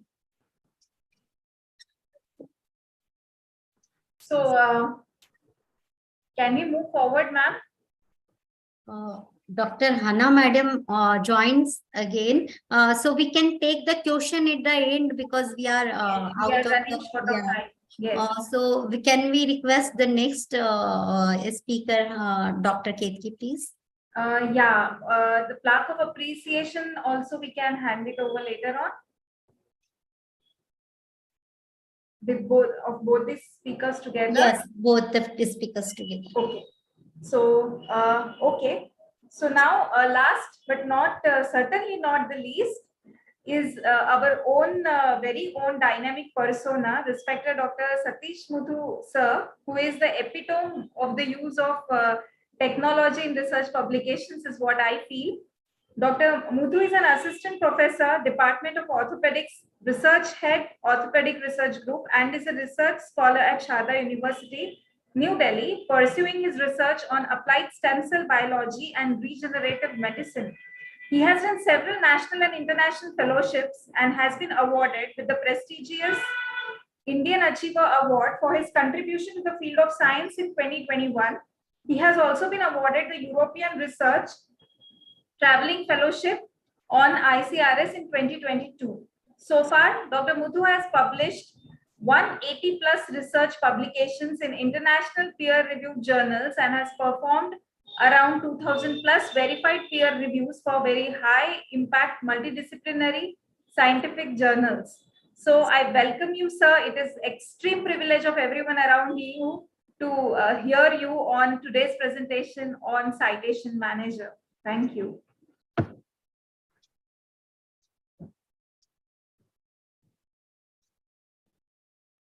Dr. Satish Muthu.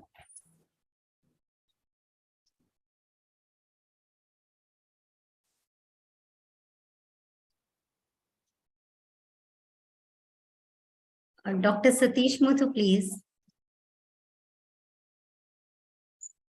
Can you hear me now? Yes, sir. Yeah, thank you so much for the lovely introduction. Let me just share my screen for the presentation.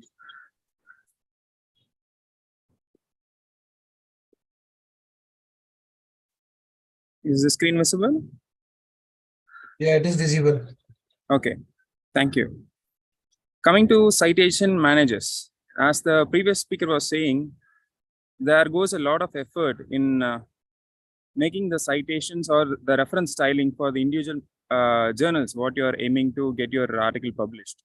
Everyone has their own citation styles, and hence, in order to make a article through the initial screening, you must get your manuscript in the right citation format, for which these citation managers make a wonderful tool for this academic writing. So I don't have any disclosures on this topic. So what is a citation? So citation is nothing but referring to any item. It may be a book or a journal article or a dissertation or an archival manuscript, even a newspaper editorial or a report or a website which you have referred to get the data. They all to be clearly identified as the sources from which full text of the item can be found, read, and verified for the data what you're presenting in your journal article. So what is it made of? Let's go through a citation and its parts. So first, it will be the authors which will be listed, and then depending upon the style of the citation, you might have the date or the year in which it is published, and then the article title, and then the journal title, and you might also find the abbreviations for the journal titles in many citation styles. And then you have the volume number, issue number, and the pagination details. These are the citation breakup for any journal that you are trying to make the citation for. So what are the common citation styles? There are three main groups, like a parenthetical citation, where you will be asked to make the author and the year in the parenthesis. So you identify the details of the sources in the parenthesis in text, usually the author's last name and the publication date. Or the numerical citations, where you will just put a superscript or a numbered bracket. So you include the number in a bracket or in a superscript, which will correspond to the entry in your reference list. So this is one style. The other is a note citation, where in case if you're putting a table in the footnote, you can make a mark in the table and you can make your full citation in the footnote or in the endnote. This is not the common way of doing the citation, but still it is done for tables and figures to make some references for the sources. So why these variations? So what these variations would be accounting into? So citation styles differ from the term how you format that reference list or the bibliographic entries themselves. Just the mere capitalization of words or the order of information like the author's name, publication year, title, and so, or the use of italics or the text formatting per se, like the size format, like the text size, style, and the punctuations. You can see that many reputed journals just make a desk rejections or the resubmissions for just the punctuations that is missing in your references. And I have come across some. And the numbers, like the pagination numbers might be missing in few references and which might be taken up in the initial screening and would be returned to you for rectification and then resubmission. It just increases the time in which your article is being considered for peer review, and it delays the time for acceptance. So in these cases, these citation managers will help you a lot to collect all the references together, organize them, make it shareable, and cite the sources with ease. You can add all types of sources to a citation manager, like articles, books, interviews, videos, and plenty of sources can be added to a citation manager, not restricting to the items that are accounted as a citation item. So what are the common citation managers? The one that is commonly being used are Mendeley, Zotero, and EndNote. So you can have the free versions for Mendeley and Zotero.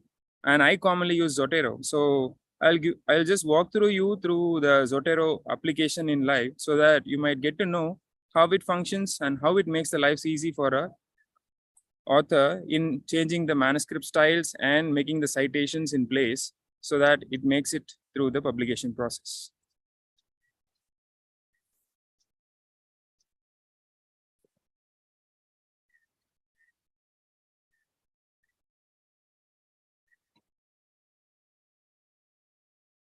So can you see the screen now?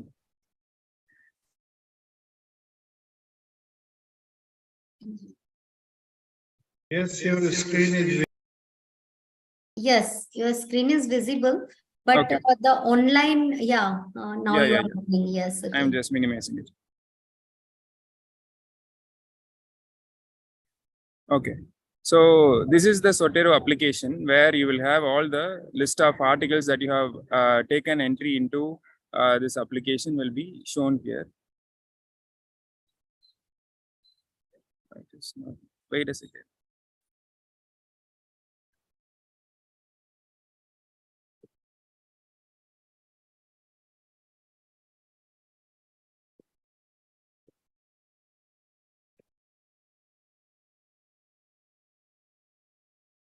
Okay.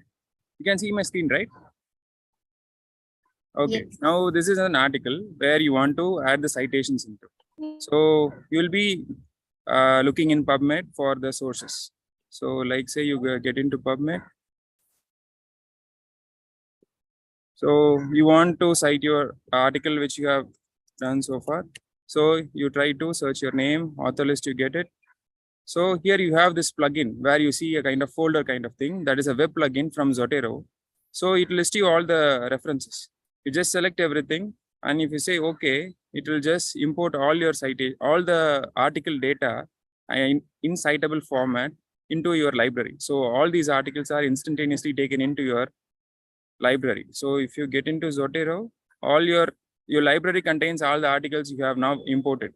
So get into your manuscript, place your cursor. There you have this plugin called the Zotero plugin. Will once you install this application, this plugin automatically comes in your ribbon.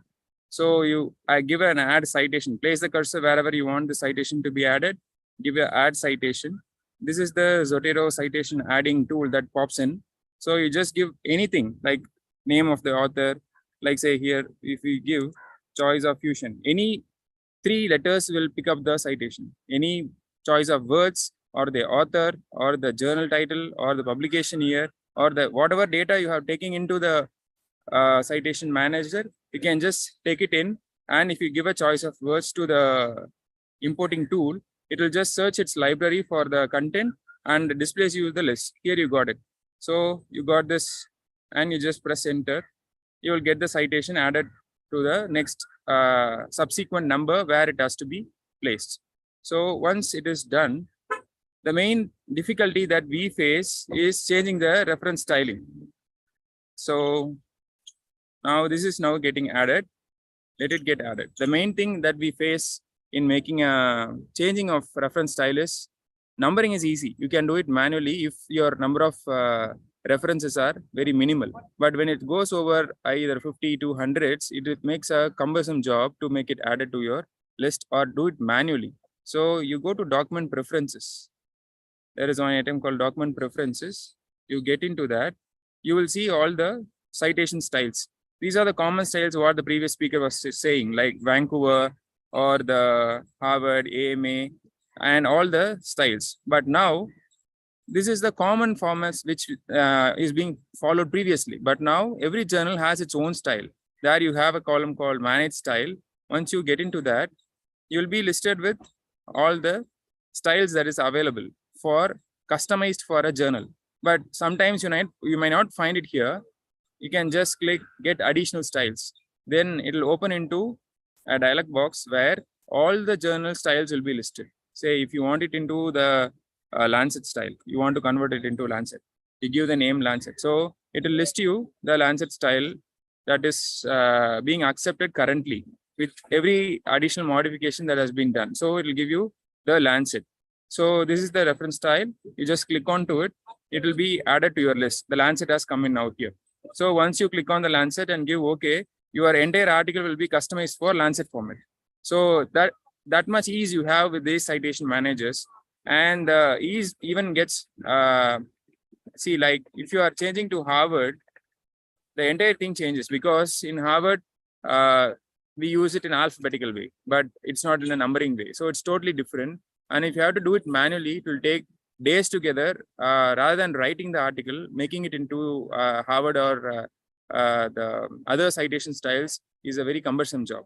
So it is done in minutes time when you're using such kind of citation managers, and makes your job very easy. So if you see here now, all the references are made in author's name, followed by the year, that is the style. And if you go at the bottom, it's all now converted into alphabetical, like this ordered not in the numbering way, but in the alphabetical order. So this much ease we have with the use of citation managers. And for the budding authors and researchers, using a stick on to one reference manager and get well versed with it.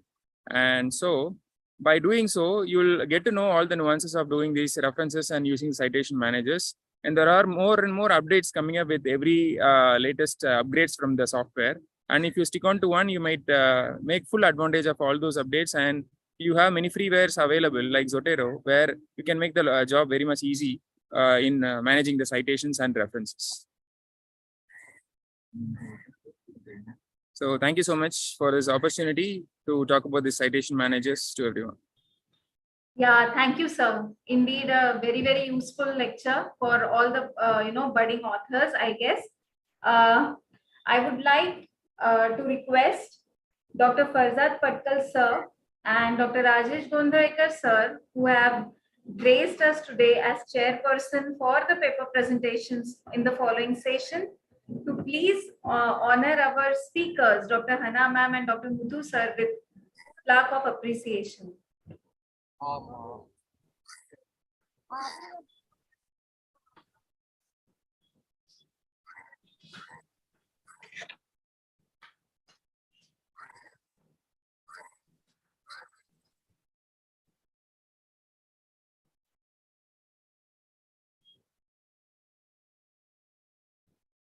Thank you so much.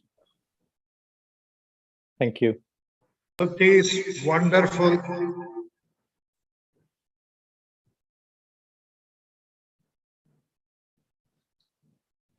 Am I audible?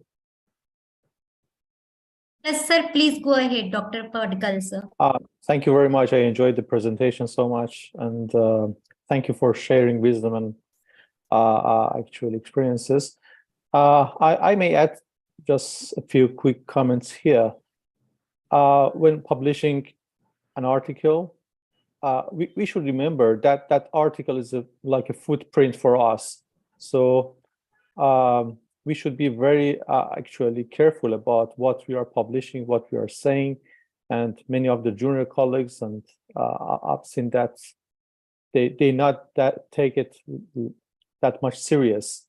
And I would like to draw attention of our colleagues that if the article has some problems, like plagiarism or falsification or wrong conclusions or something, that article may be withdrawn from the literature years after being published, and it's a very bad thing to happen for any academic person or any actual researcher. And nowadays we have very good actually web-based database. It's Retract Watch, that you can watch what articles have been retracted, and actually always there are and there are good actual lessons for other researchers to actually pay attention enough to what they are writing and how they are preparing a manuscript to be published. So when you are done, you're very happy, but remember, always your footprint is there. And about which journal should we select to publish our actually article, I may add that first of all, I consider who is my actually best interest audience. I do not look at the impact factor first. I look which person, which colleagues do I want to convey my message. Then I consider other things, relevancy for sure, and the impact factor, visibility of that thing. But the first thing I really consider is the target that I would like to convey my message for that article. And thank you very much for sharing the experiences. Thank you so much, sir, for your valuable inputs. We have a few questions. So quickly we will just go through, because audiences want answers, right? So if the citations of all publishers or journals across the globe, if same, then what will be the benefits and demerits to the authors? Please comment. It is from, I think, Dr. Suryakant sir himself. Yeah. Yes, this is particularly my question. Yes, Because sir. most of the time, I am also facing the same questions from the authors and reviewers.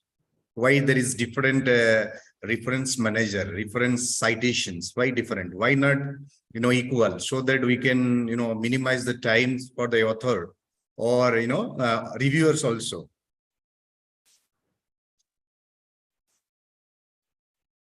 So thank you for the question, sir. I'll just try to answer that. And if I miss anything, the other panelists can add to it.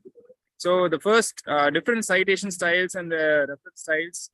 Basically, I think it's the personal choice of the journal, maybe based on the publication style, what they are focusing into. Because various journals, they don't encourage having a list of authors in the references. They just cut it short to one author, and some says 3 authors, and some say 6 authors. So it adds to the number of pages in the references. So depending upon the page restrictions the journal has, it cut down its own referencing style so that it doesn't occupy much of the space.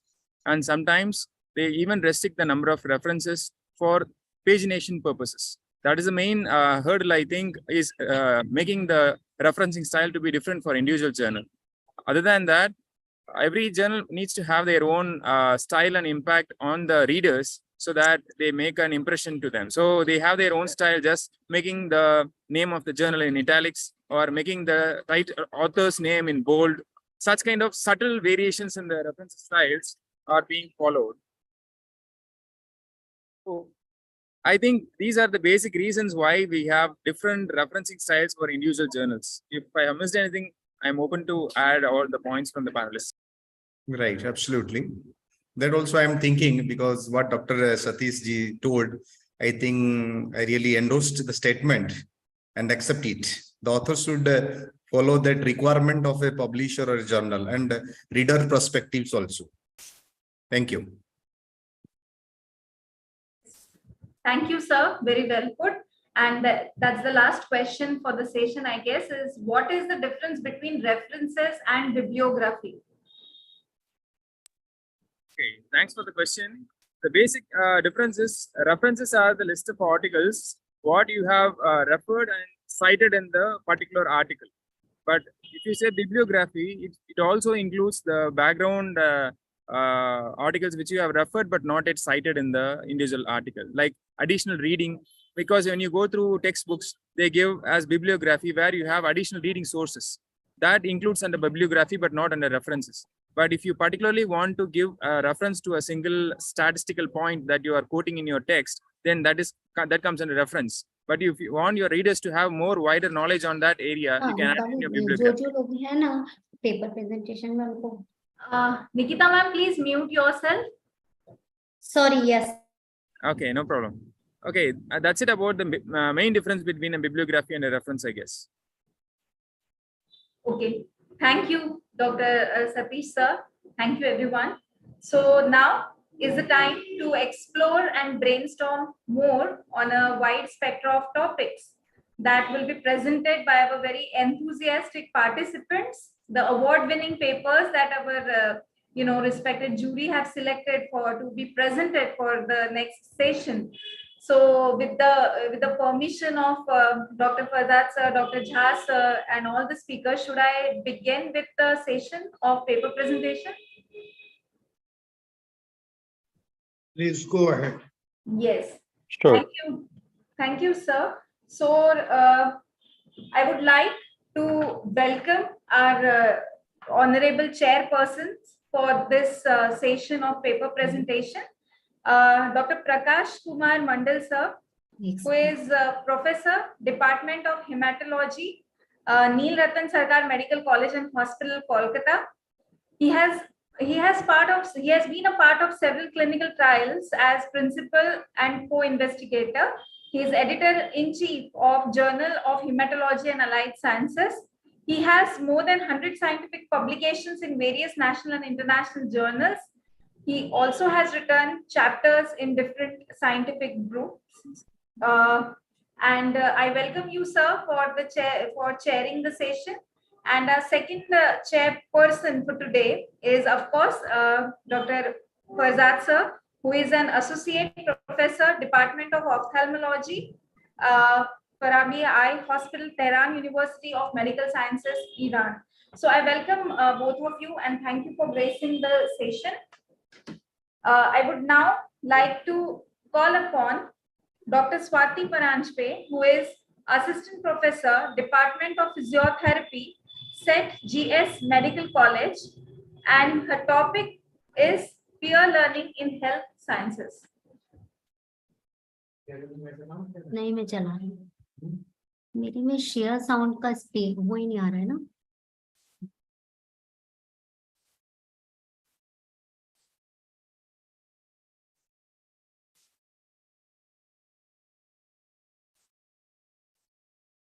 A very good afternoon, all respected delegates. I'm Dr. Is Swati it audible? presenting a paper titled Peer Learning in Health Science. Is it audible and visible? It's Not visible.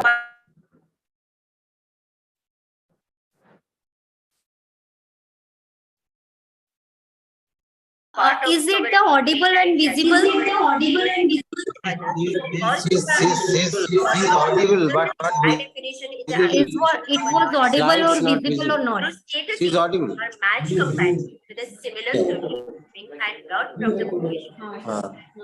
There are Slides. learning opportunities in the health profession. Please present the slides, please. And not from the professional teachers. There are peer learning opportunities. I know that, but slide.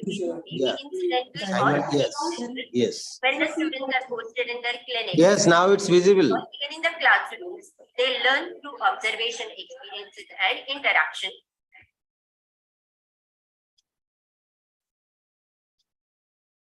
Because of its social component. Though it is integral, it is not a part of a mainstream curriculum. Nowadays, the terminology which is used is a pedagogy since 2013. The main key features are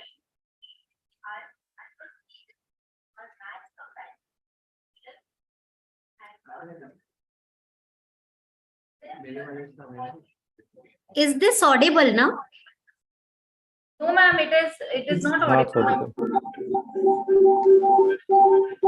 What happened today, yaar? Sachi.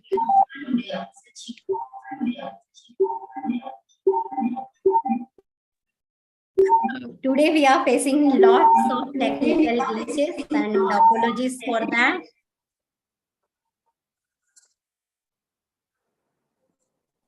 नहीं आ रहा है आवाज ही नहीं आ रही नहीं आ रहा है आवाज ही नहीं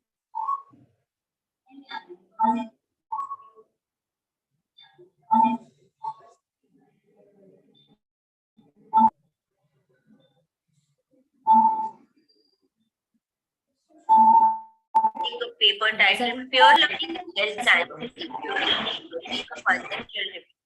This paper is Slides not visible.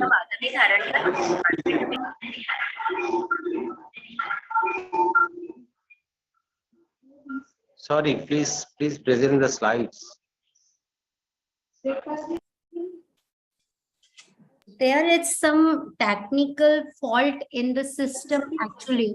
So what happened if we share the slides, then it is inaudible, and if we share the audio, then it is unvisible.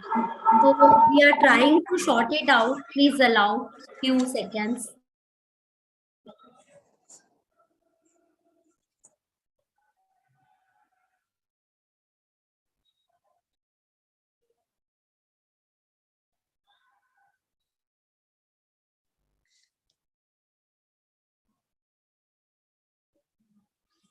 It's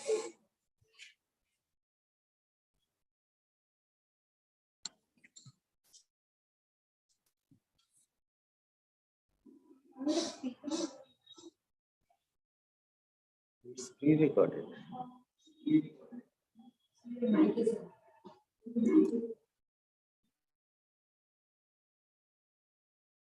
Pure Learning in Health Sciences, Exploring Pedagogy, a Conceptual Review. This paper is co-authored by Dr. Madhavi Dharankar from Department of Educational Technology, SNDT Women's University. Pure learning is part of our day-to-day lives as Yes, it's audible and visible. all through our lives. However, peer learning by definition is the acquisition of a knowledge or skill through status equal or match companions with a similar social grouping and not from the professional teachers. There are peer learning opportunities in the health professions education may be incidental or unincidental when the students are posted in their clinics, laboratories, or even in the classrooms. They learn through observation, experiences, and interaction. Peer learning provides a very enriching, active, meaningful learning atmosphere because of its social component. Though it is integral, it is not a part of a mainstream curriculum. Nowadays, the terminology which is used is a pedagogy since 2013. The main key features are everyone assumes the load of the teacher in pedagogy. They bring in their experiences, strengths, and weaknesses, greatly influencing the outcome of the group activity. The learning is more cyclic in the form of forming, norming, storming, and performing phases rather than actually linear learning. There can be conflicts or the chaoses in the group that can lead to either productive or a destructive outcome. Self-esteem, behavior of the participant, status congruences largely influence the outcome. The main benefits are self-directed learning and lifelong learning competency development through peer learning. There are certain shortcomings like quality of learning, authenticating the information or a knowledge which is sought during the activity is always questioned. There are certain research challenges also because the group dynamics are crucial which are often not taken care of, and therefore generalizability of the findings when the research is done in the controlled setting cannot be applied in the actual real life situation because it is more complex, and hence the rigor in the research design can offer the generalizability of the findings. Just to conclude, peer learning is a very promising, stable, equitable, and mutually engaging instruction. Though it is less explored, it can prove to be a very cost-effective instructional strategy which can be adjunct to the mainstream curriculum. These are my references. Thank you. Yeah, Thank you, Dr. Swati. Any comments from our chairperson? So as you have rightly highlighted, Or Dr. Suryakant sir is also here. Suryakant sir.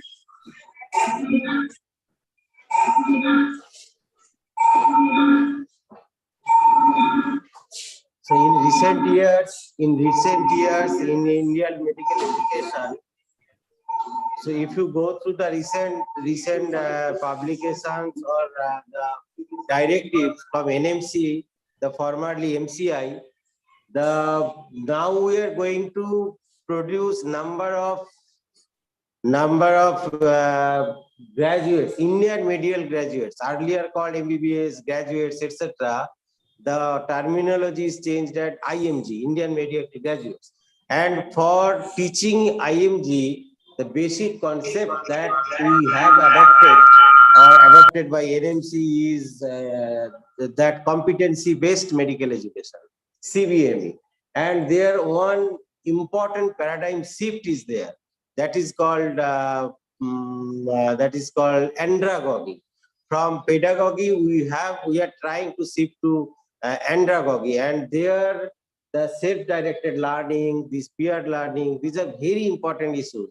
Self-directed learning, it helps us to learn in depth certain focused areas.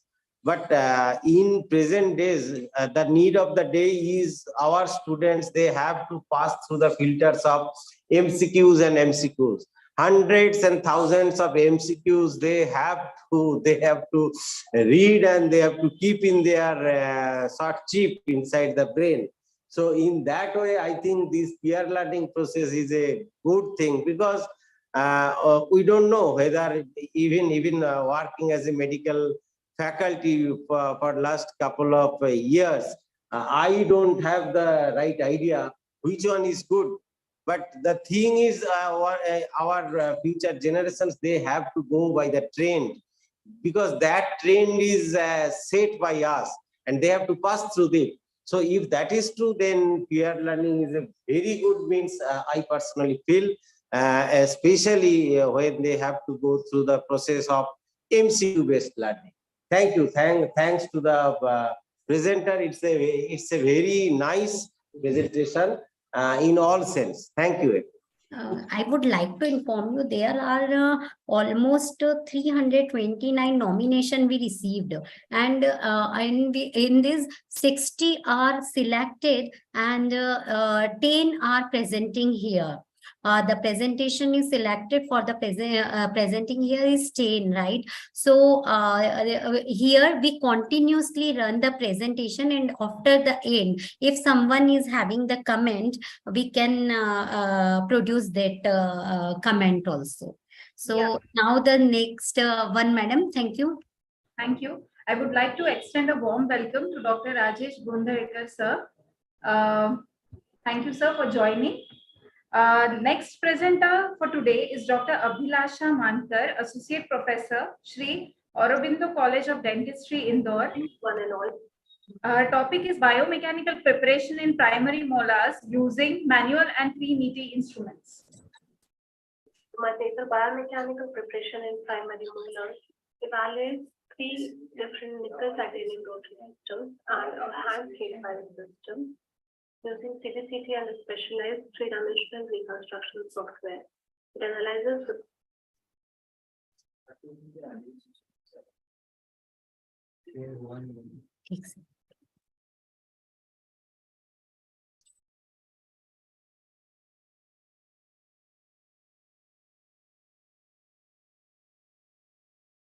Okay. Yes. Greetings, one and all. My paper, biomechanical preparation in primary molars, evaluates 3 different nickel titanium rotary systems and a hand scale file system using CBCT and a specialized 3-dimensional reconstruction software. It analyzes the pre-operative and post-operative data. The need arises because premature loss of primary teeth results in debilitating pain, abscess, disturbed speech, malocclusion, psychological impact, and growth and development distress in children. So a new system was required because the primary teeth may be anatomically, composition-wise, and there is also presence of physiological resorption. The systems that we evaluated were the Proteper Next, Proteper Universal, self-adjusting system in the rotary segment, and the manual stainless steel system in the traditional system. These were evaluated for the time required for preparing the canal, volume of dentate removed, untouched canal surface area, volume changes in the canal, and transportation of the canal.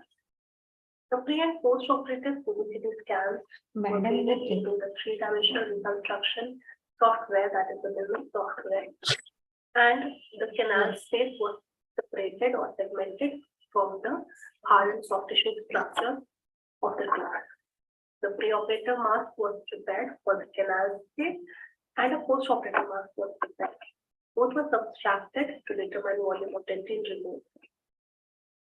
These were again overlapped to see how much area was undebrided or untouched using the imaging software. The centering ability was determined by imaging software using transportation software. So we concluded SCF file was more conservative, meticulous in removal of dentine. It preserved the integrity of the canal, showed less undebrided area, and also rotary files required less time. My gratitude to all the co-investigators and also to IESRF and their team members for their support. Thank you. Thank you, Dr. Abhilasha. Next presentation for the day is from Dr. Jyoti Rathi, HOD and Associate Professor, Department of Sanskrit Samhita Siddhant, which is in affiliation with SNKD Trust, Ayurved Medical College. And her topic is critical evaluation of Nadi Pariksha manuscript. Manuscripts are the handwritten documents of about 75 to 100 years old. Ayurveda, the Nadi Pariksha is the main diagnostic tool, and the manuscript under study is the Nadi Pariksha manuscript. The purpose of the study is to evaluate Nadi Pariksha manuscript historically and discuss whether this manuscript add any new concept regarding Nadi Pariksha or not. Aims and objective to evaluate critically manuscript Nadi Pariksha, to translate manuscript Nadi Pariksha, study manuscript historically and compare the content of the manuscript with the available Ayurvedic literature of Nadi Pariksha. Material and method. The Nadi Pariksha manuscript is the chief source of study, and the type of study design is literary study, and the manuscript has been collected from the archival cell of Institute of Oriental Study, Thane. Characteristic of the manuscript under study is discussed here. About the source of the manuscript, it is from the Gangal Sangraha. Title, although the title is given as the Nadi Pariksha, but apart from the Nadi Pariksha, there are certain topics like Three Doshas also explained, Mutra Pariksha is also explained. Hence, only Nadi Pariksha is not justifiable. About the author, generally author name is mentioned in the colophon, but this particular manuscript colophon is missing. Hence, we cannot find out the name of the author. About the language is Sanskrit, and it is written in Devanagari, and certain alphabets are in Old Nagari. Manuscript has 8 folio, 8 to 9 lines per folio, and 23 to 24 letters per line. There are total 36 shlokas, and all these shlokas are dedicated to the Mutra Pariksha, Nadi Pariksha, and Tridoshka.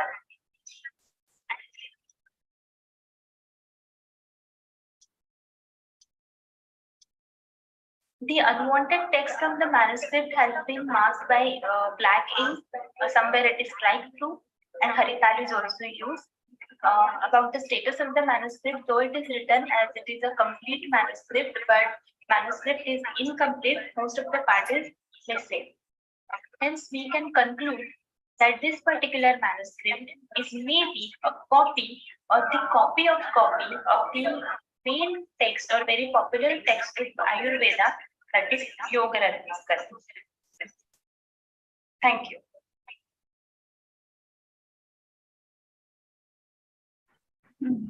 Thank you, Dr. Jyoti ma'am.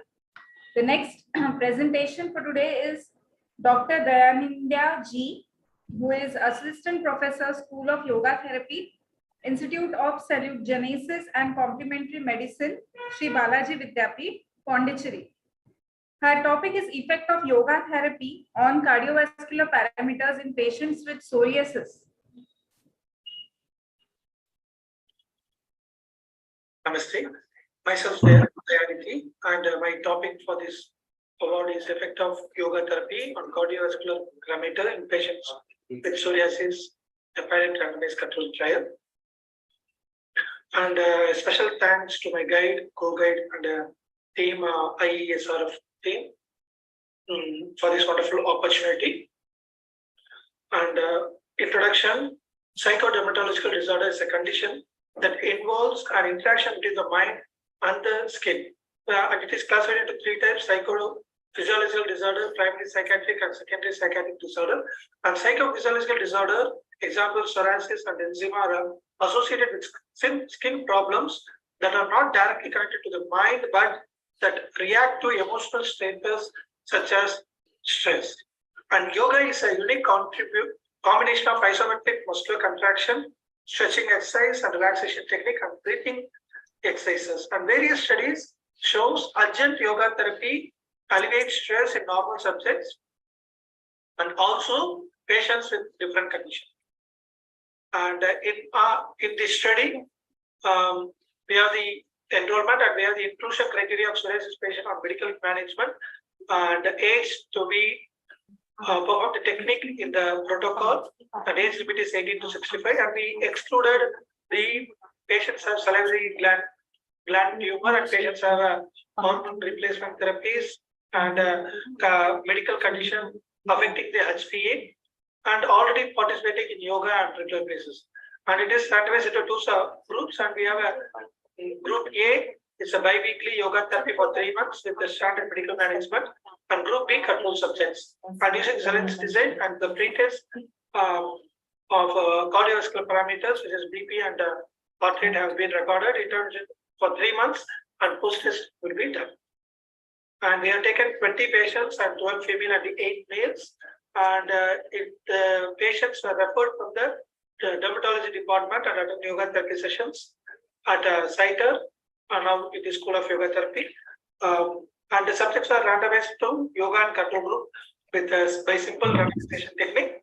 And practices such as Talakriya, Trikonasana, Meru Asana, Chatushpada, Vyagya, Pranava, Pranayama, and then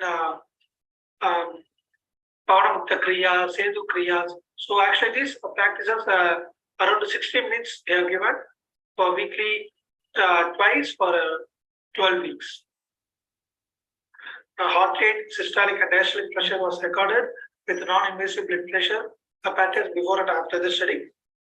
And the statistical analysis were done using students' parity test for intra-group comparison and student unparity test for the intergroup comparison. And in this pilot reaction time, we had trend of reduction was seen in all CV parameters in patient undergoing yoga therapy. The intergroup comparison shows statistically significant changes in the systolic pressure and derived cardiovascular indices such as pulse pressure, rate pressure product, and double product affect after 12 weeks of yoga therapy. And the intra-group comparison in the control group showed a significant increase in systolic pressure and diastolic pressure. So in this table, we can see that there is an intra-group comparison which was increased significantly, and inter-group it was significant in pulse rate of rate pressure product and double product.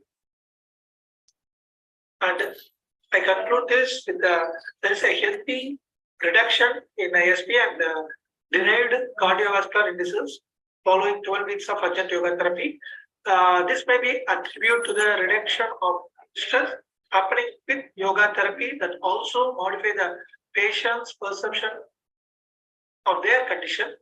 And rate pressure product and double product are indirect indicators of myocardial oxygen consumption and load on the heart, thereby signifying a lowering of strain on the heart. And these changes may be attributed to enhanced harmony of cardiac autonomic function as a result of coordinating breath-body work and mind-body relaxation due to yoga.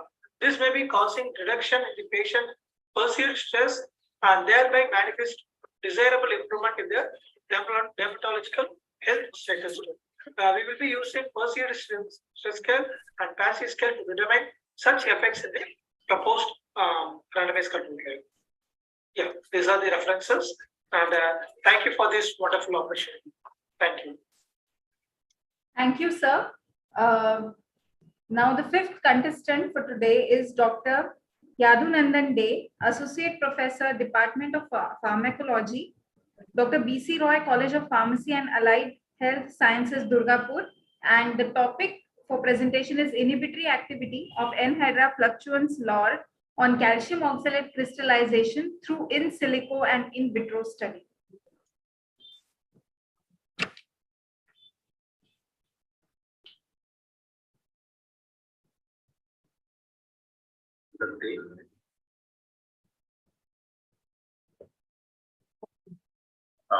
Associate Professor, Department of Pharmacology, Dr. B.C. Roy, College of Pharmacy and Allied Sciences.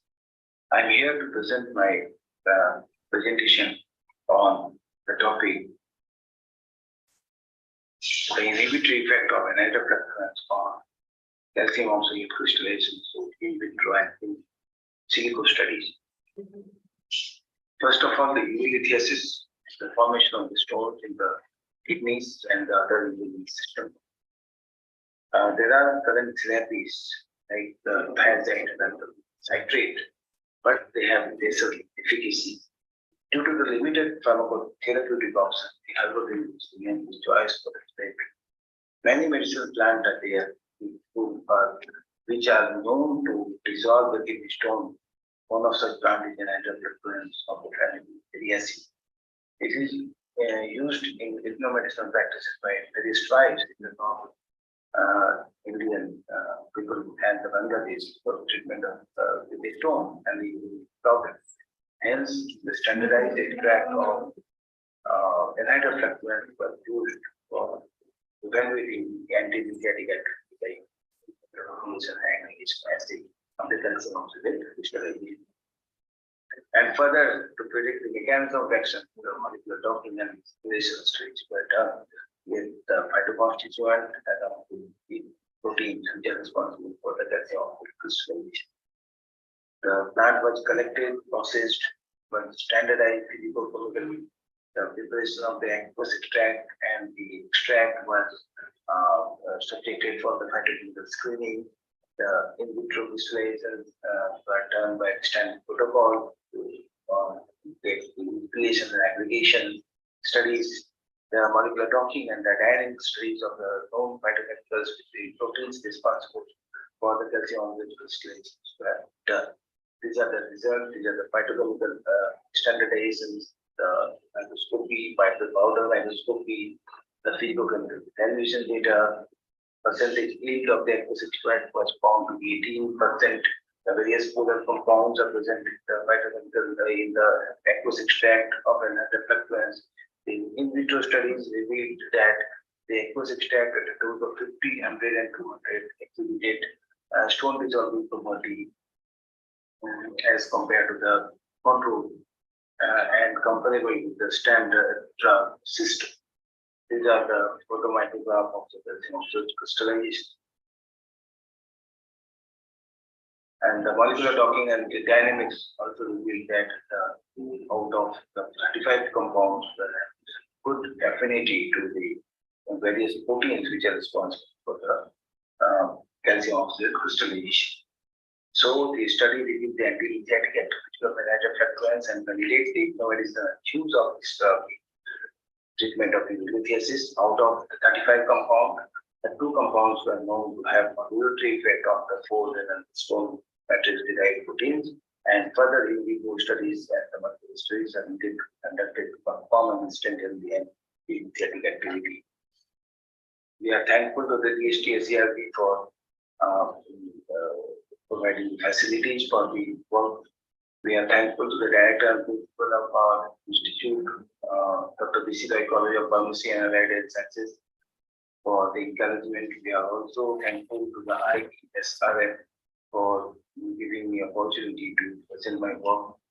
This research work has been published in a very reputed journal, Pharmacology, with an impact factor of 5.8 in 2023. These are the bibliographic references. Thank you. Thank you to all the presenters. Here the first session of paper presentation is, I declare it to be over. And thank you to the very, very eminent chair for chairing this session. Any particular comments, if quick comments we can have for this particular session? Just to give me my comments about this presentations. Really, the last presenter, Dr.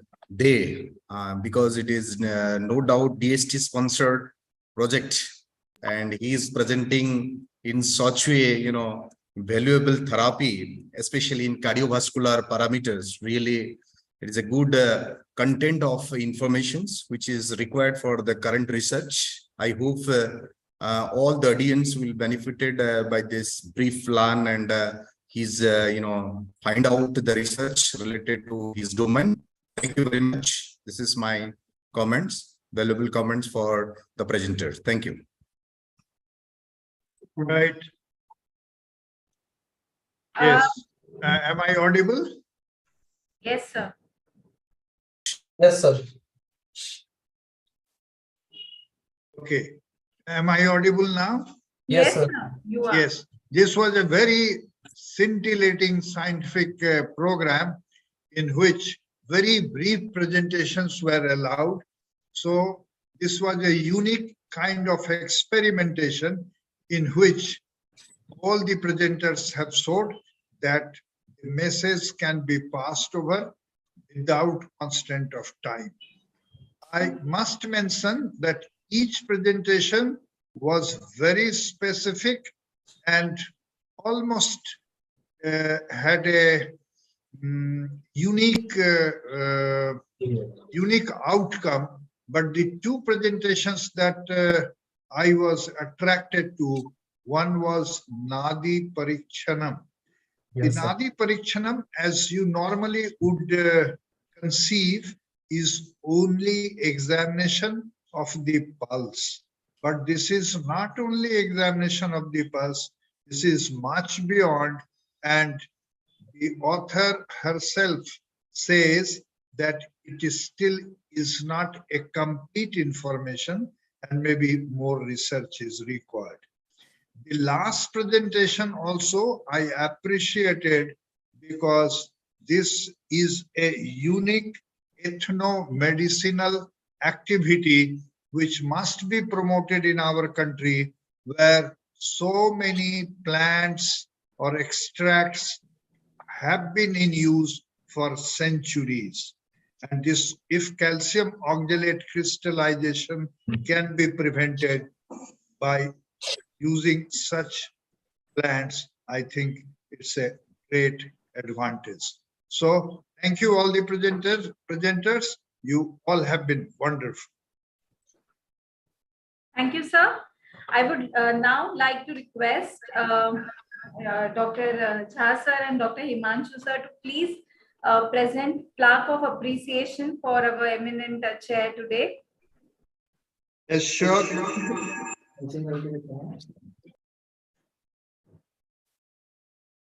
Dr. Nikita, please arrange the plaque, and we are here to offer it to them. Dr. Himanshu, you are there sharing the plaque with me, and it is being handed over. If technically some difficulty is there, it has already been handed over.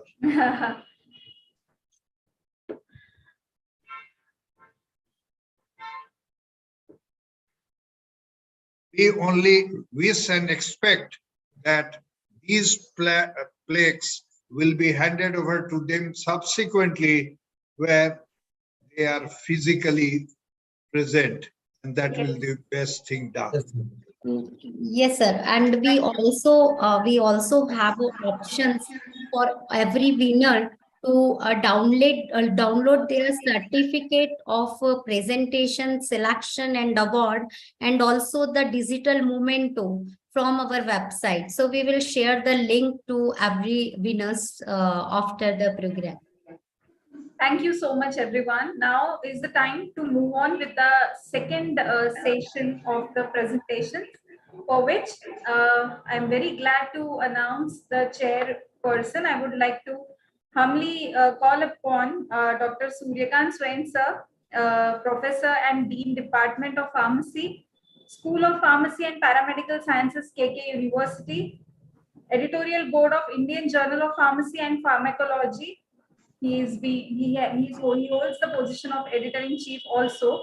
I would also like to humbly invite Dr. Rajesh Gondharekar sir, Dean, BYWS Dental College and Hospital, Professor and HOD, Oral and Maxillofacial Pathology, BYWS Dental College and Hospital. He has been unanimously elected as the chairperson of Board of Studies, MUHS Nashik recently, and he holds reputed position at various national and state bodies also.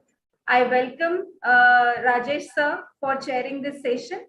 And of course, the next chairperson, we are obliged to have our Dr. Anu Sharma ma'am, who is Professor, Editor-in-Chief, IJCAP, Editor, NJCA, Course Coordinator, Faculty and Chair Seminar for International Certificate in Principles of Bioethics, Human Right and Evidence-Based Teaching Methodology under UNESCO Chair in Bioethics Hapia, Honorary Faculty in Foundation Course of Undergraduate Students under the Department of Education, International Chair in Bioethics, University of Hapia, Executive Member of Anatomical Society of India, Executive Member Society of Clinical Anatomists of India. Very, very privileged to have you, ma'am. And with your permission, shall we go ahead with the session? Madam, before starting that session, we missed Dr. Prakash Mandal, sir, as a chairperson, plaque of appreciation. So we are showing his certificate here. Thank you. Yes, please, ma'am. Right, so it is being handed over to Dr. Prakash Kumar Mandal, and we are here, and Professor Mandal even physically will accept it. Professor Mandal. Thank you, sir. Yeah, madam. Now you continue with the second session. Thank you. Thank you so much. For the second session, the first presentation is by Dr. Jyotish Babu, Assistant Professor, Sri Narayan College, Vakala, Shivgiri, Trivandrum, Kerala, India. His presentation is Influence of AG1 and calcium, I think, no, cobalt or plus doping on structural, optical and anti-cancer properties of zinc ferro nanoparticles synthesized by co-precipitation method.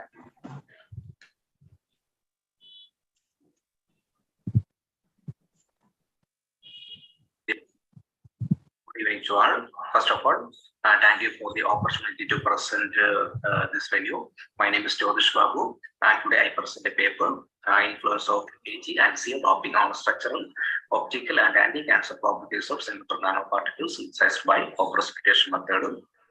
And there's an introduction section. In the introduction section, I explain the properties and the applications of synthetic nanoparticles and how these properties are enhanced with doping with the CO and AG nanoparticles. Kindly explain the scope of the study. And here is the XRD pattern, pure and AG and CO doping nanoparticles. And the crystalline size is less than 10 nanometer size. And this is a UV visible analysis, and energy band gap energy values can be calculated.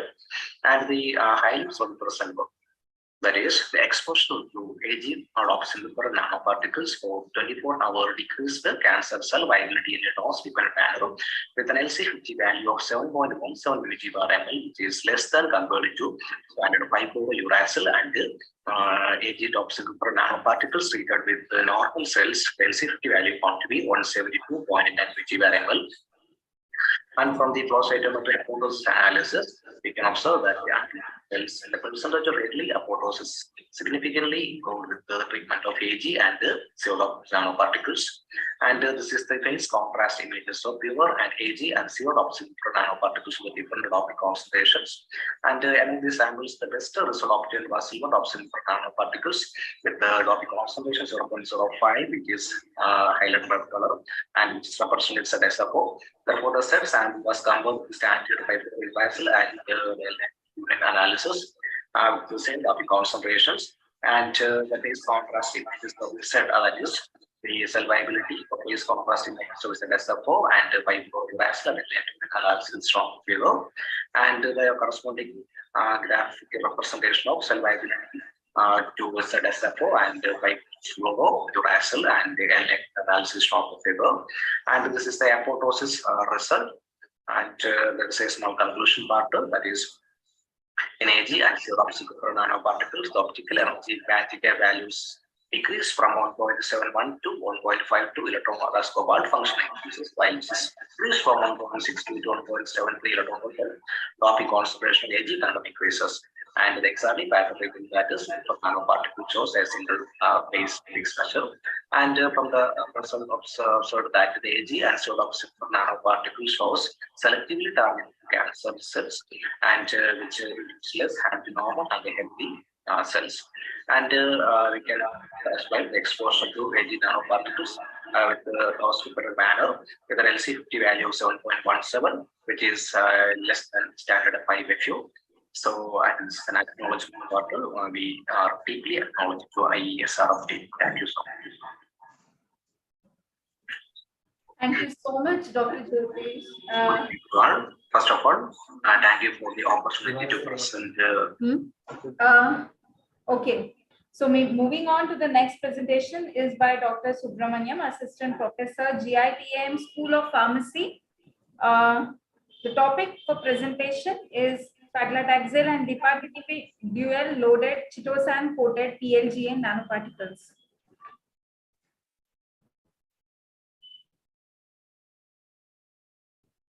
Hello everyone, this is Subramaniam Pichika from Department of Pharmaceutics, GITM School of Pharmacy, GITM University, Visakhapatnam.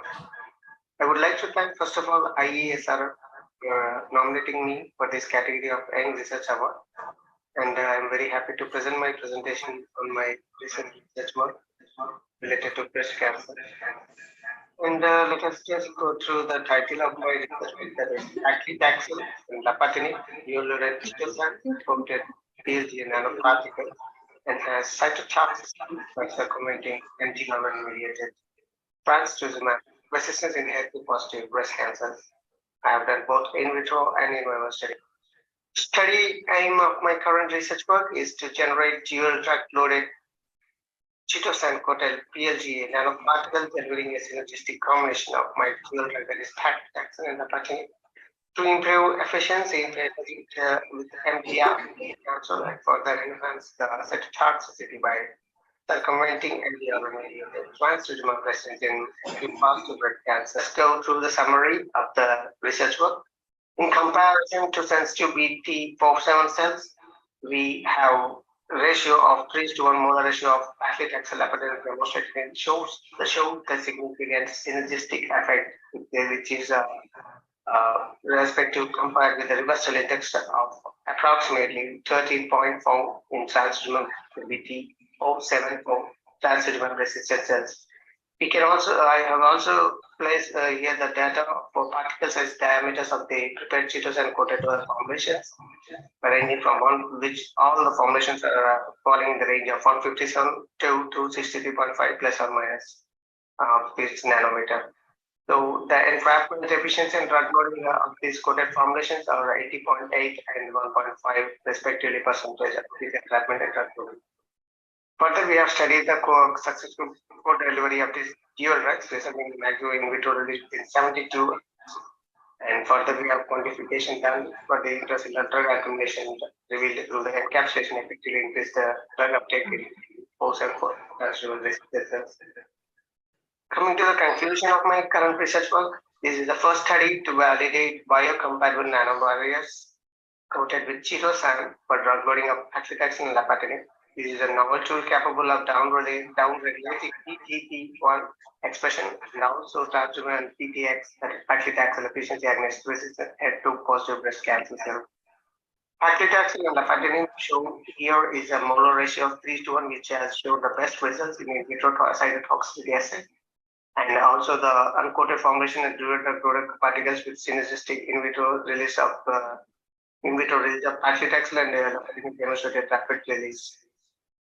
These findings are particularly significant because all the PGP1 inhibitors discovered in recent years have consistently failed due to their low sensitivity and toxicity, and PGP inhibition in non-transplant patients. But our current research work has overcome all these issues. In vivo examination revealed that encapsulation of my dual drugs into PLGA nanoparticles as synergistic ratio resulted in significant anti-tumor activity in MTR BT474 transdermal resistant tumor xenograft mice. Our findings are definitely therapeutically significant because adjuvant chemotherapy is one of the most advanced therapeutic choices for HER2 positive breast cancer. These are the references some of the which I have used in my research work. And I would like to add up the acknowledgements as well. I would like to sincerely thank IESRF editorial team, because the reason why I'm here for presenting my presentation, and I would like to thank for nominating my research work for this thanks to this report. And I would like to sincerely thank the entire team of editorial team of IESRF. Apart from IESRF team, I would also like to thank Mr. Dr. Ramarao, who is the Dean of Geetham University, Visakhapatnam, and also my superior supervisor, Mr. Dr. Vendra Kumar Sahu, who is the Assistant Professor, Geetham School of Pharmacy, Visakhapatnam. And finally, I would like to thank Institutional Research Committee, IRC-DRC team from Geetham University, Visakhapatnam. Thank you very much for giving me this opportunity to present my presentation in this IESRF National Committee Summit. Thank you very much. Yes, thank you, sir. Before moving on to the next presentation, there are certain queries in the chat box which I would like to address. So these are the presentations of the selected or the awardee candidates of the presentations. And thank you for submitting your valuable work to us. But each one, I must be saying, they have given our jury very, very tough time selecting the best papers possible. So these are the presentations of the awardee papers. Thank you. So moving on next to the next presentation is Dr. Girisha AS, Assistant Professor, Department of Biochemistry, School of Sciences, Jain, deemed to be University, Bangalore. The topic of presentation is arachidonic acid pathway.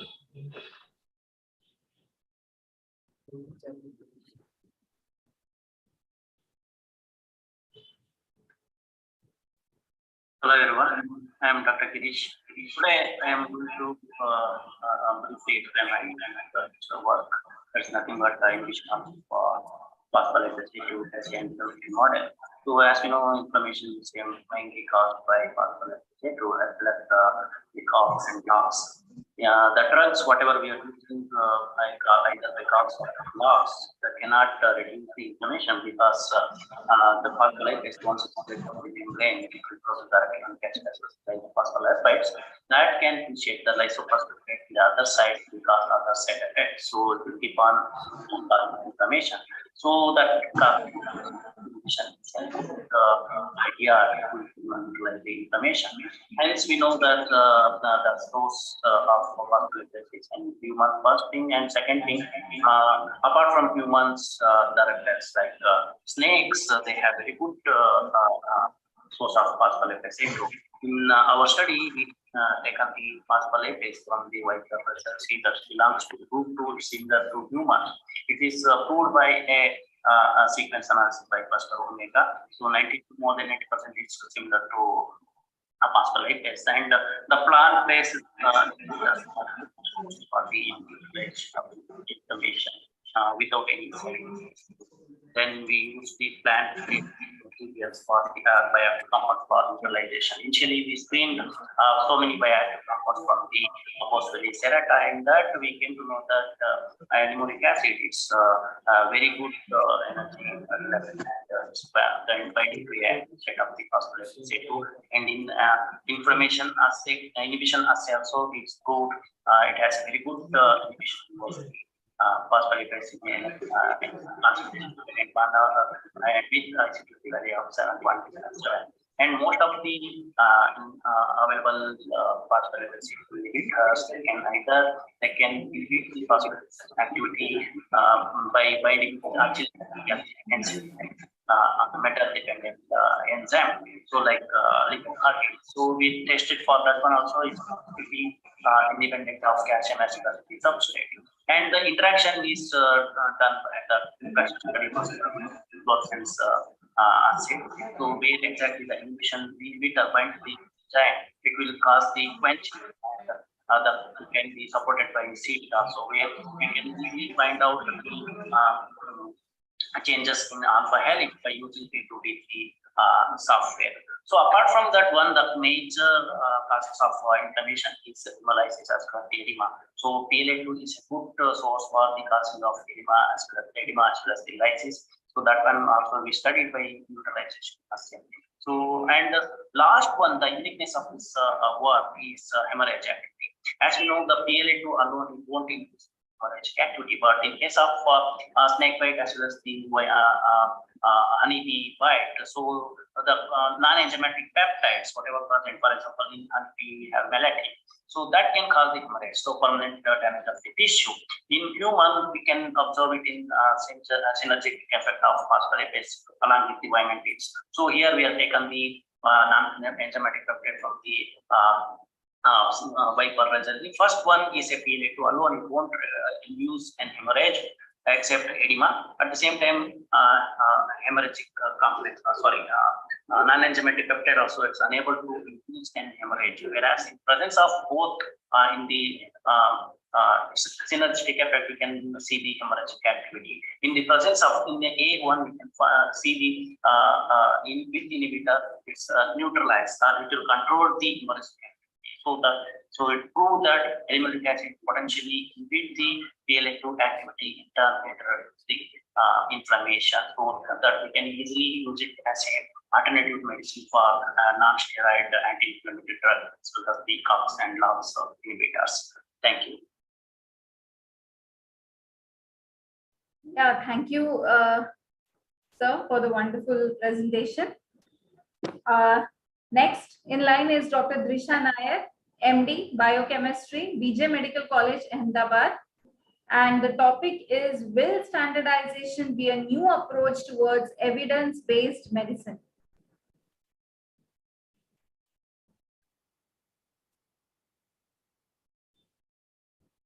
Afternoon.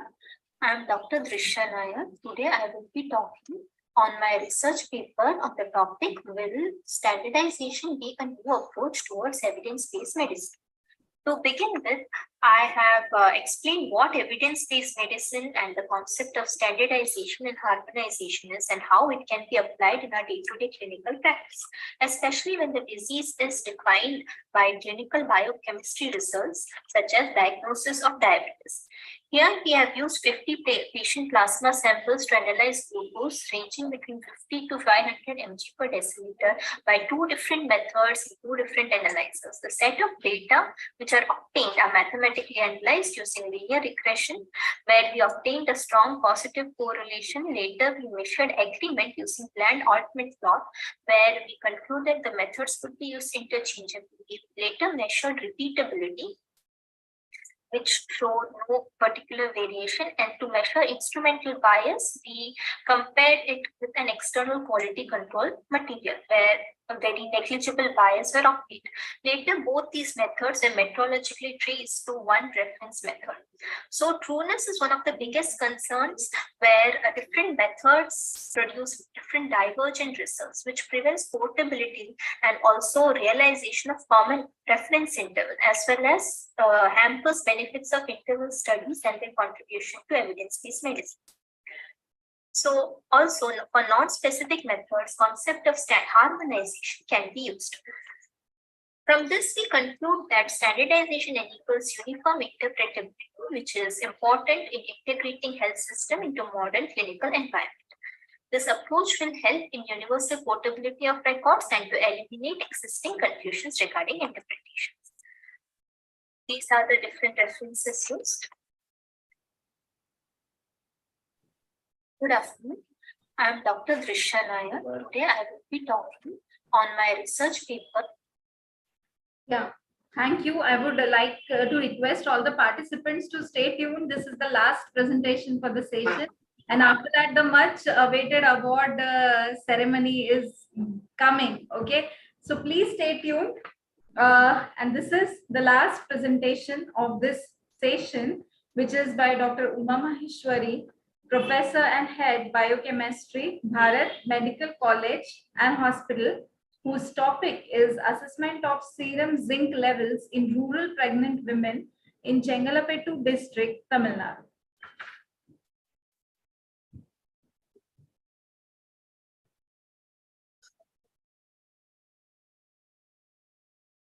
Good morning.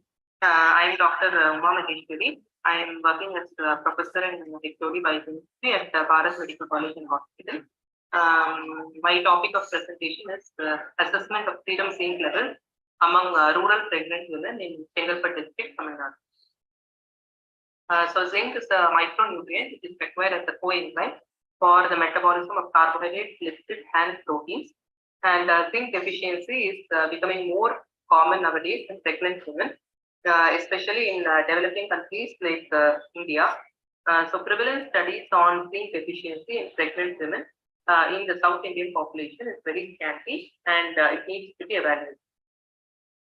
So the aim of this study is to assess the serum levels of zinc during pregnancy and its relation to dietary intake and demographic characteristics. Materials and methods. The study was conducted in a tertiary care hospital in a rural area of Chengalpattu district after obtaining ethical clearance. A total of 54 healthy pregnant women were included in the study population, and a detailed obstetric history was obtained by using a proforma. And the serum zinc levels were estimated by calorimetric method, and the dietary intake was assessed by weekly standardized food frequency questionnaire. So these were the results. The mean serum zinc levels were 112.35 plus or minus 121.21 microgram per deciliter. And 37% of the study participants had zinc deficiency. That is, the levels were less than 3 microgram per deciliter. So we correlated it with the average daily dietary intake of zinc. So it was only in the range of 0 to 2 milligram per day, but the recommended dietary allowance was 20 milligram per day. So the intake was averaging only to 12.5% of the recommended dietary allowance. So, it was concluded that there is a high prevalence of zinc deficiency, and it was due to the deficient dietary intake of zinc. And vegetarians are more prone for developing zinc deficiency. So larger studies have to be conducted to assess the magnitude of zinc deficiency in India. These are my references, and I sincerely thank the IESRF team for providing this opportunity for participating in this national ethical survey. Thank you. Thank you so much, Dr. Uma Maheshwari ma'am. And this, by this, we end the session of paper presentations. And I would like to know the valuable comments from the chair for this particular session. So, Dr. Anu ma'am, Dr. Suryakant sir, Dr. Rajesh sir, if you can just elaborate.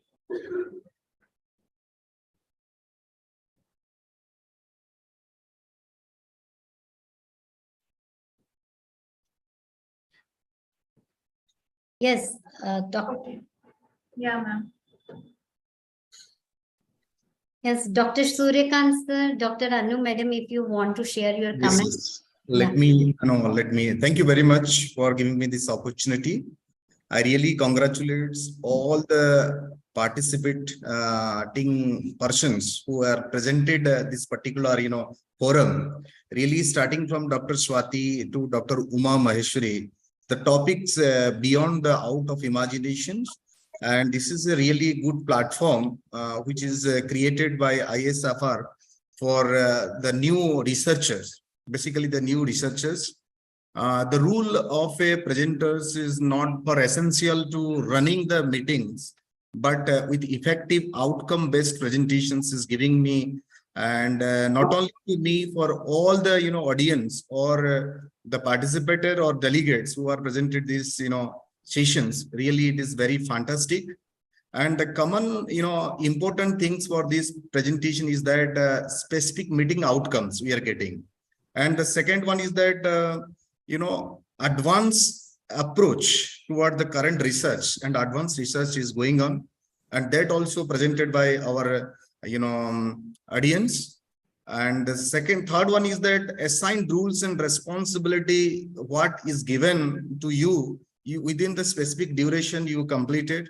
Really, it is very good presentations by everybody's, like arachidonic acid pathways, or will the standardization be a new approach towards evidence-based medicines, or the influence of anti-cancer molecules targeted to specific diseases, or the effective yoga therapy on cardiovascular parameter in patients with psoriasis. really a very impressive topic you have chosen for this platform. And this, new evidence-based research will give the, good research areas or the topic for the upcoming research generation, or especially the new authors. Thank you very much. This is my comments from my side. Thank you. Thank you, sir. Now I would like to request the organizers, everyone, to please combinedly hand over the plaque of appreciation for our 3 renowned chairpersons for today.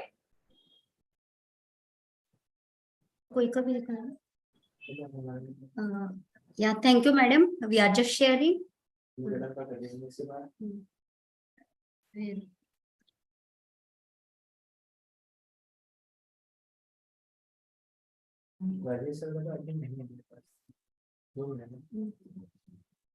Dr. Suryakant.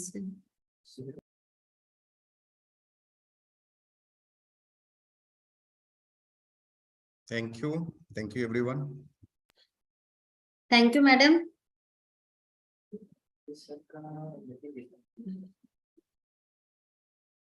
Madam, unmute yourself. I'm sorry. So the clock is ticking, and finally we have arrived to the most awaited event of this ceremony. Stay tuned, guys, for the announcement of winners of ISRF Young Researchers, ISRF Editors, and ISRF Reviewers. So I hope everyone is ready. Yes.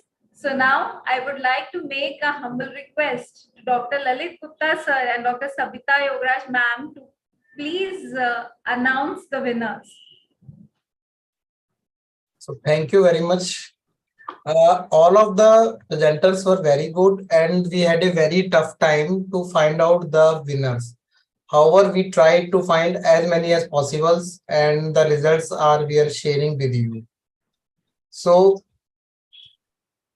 the winner, the certificate is awarded to the winners is in the form. It will be the physical copy. This will be, you can download from the net, from the ISRF's website.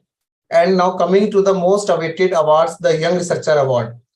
The Young Researchers Award, Editors Award goes to the Dr. Vyad Pranja Acharya, Dr. Uma Maheshwari, Dr. Jyotsna Seth, Dr. Ilavarsi, Dr. Ankur Khandelwal. While the ESRF Reviewer Awards goes to the Swati Pranjapi, Shaborasi, Dr. Sandeep Vishnu, Dr. Selva Kumar, Dr. Murugesan, Dr. Manish Kumari Patel, Dr. Mohammad Nawab, Dr. Ravi Dhalia, Dr. Satya Narayan, and Dr. Neetu Singh. Congratulate all of them for the Editors and the Reviewer Award. Now I will request Dr. Savita ma'am to announce the rest of the awards. The Young Researcher Award, the most awaited one. Please, ma'am.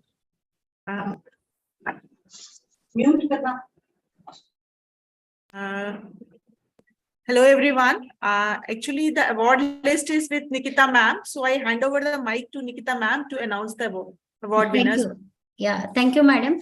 So the Young Researchers, ISRF Young Researchers Awards, I would like to congratulate every young researchers. And I started with Mr. Rahul Srivastav, Drishya, client to how Jehra Khatun Zaidi, Himachal Mishra, Siddharth Sonaware, Amit Ramesh, Nam Palivar, Kumar Chiranjeev, Sakesh Sharma, Satyakamala R, Sprini Kashyap, Utke, Lavanya, Pulemathur, Nayana Kulkarni, Madan Jayaraman, Ruchi Ohri, Ajay Sonaware, Vidya Shivam Boinwad, Nidhi M. Avneet Singh Kalsi.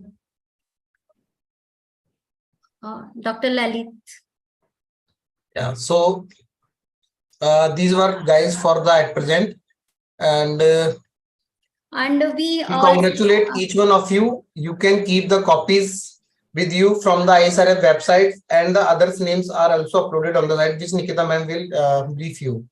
Yeah, actually, there is a huge number of reviewers, editors and author, young researchers are awarded on the basis of their works. So the list is so long. So we had selected only the participants who are joining us today, and we request the all others to go through the website of IESRF. The list is uploaded there, and you also download the certificate of your award and the digital memento of your award. Thank you. Now over to you, Dr. Ketki, madam. Thank you, Dr. Lalit.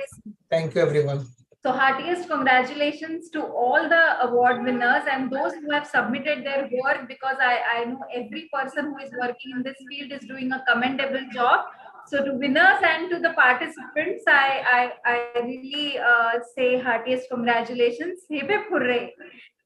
Now, anybody wants to say anything? Lalit sir, your hand is raised, I guess. No. I just want to say that all of them were very excellent papers, and it was a very difficult task for the committee that we had selected for making the awards, choosing the person. And it took us around 1 week, full 1 week, to find out all the worthy achievers. So none of them, please don't get disheartened if you are not selected. We will be selected in our next meet. We surely you do, just keep on your working. And I think sir wants to say something. Yes.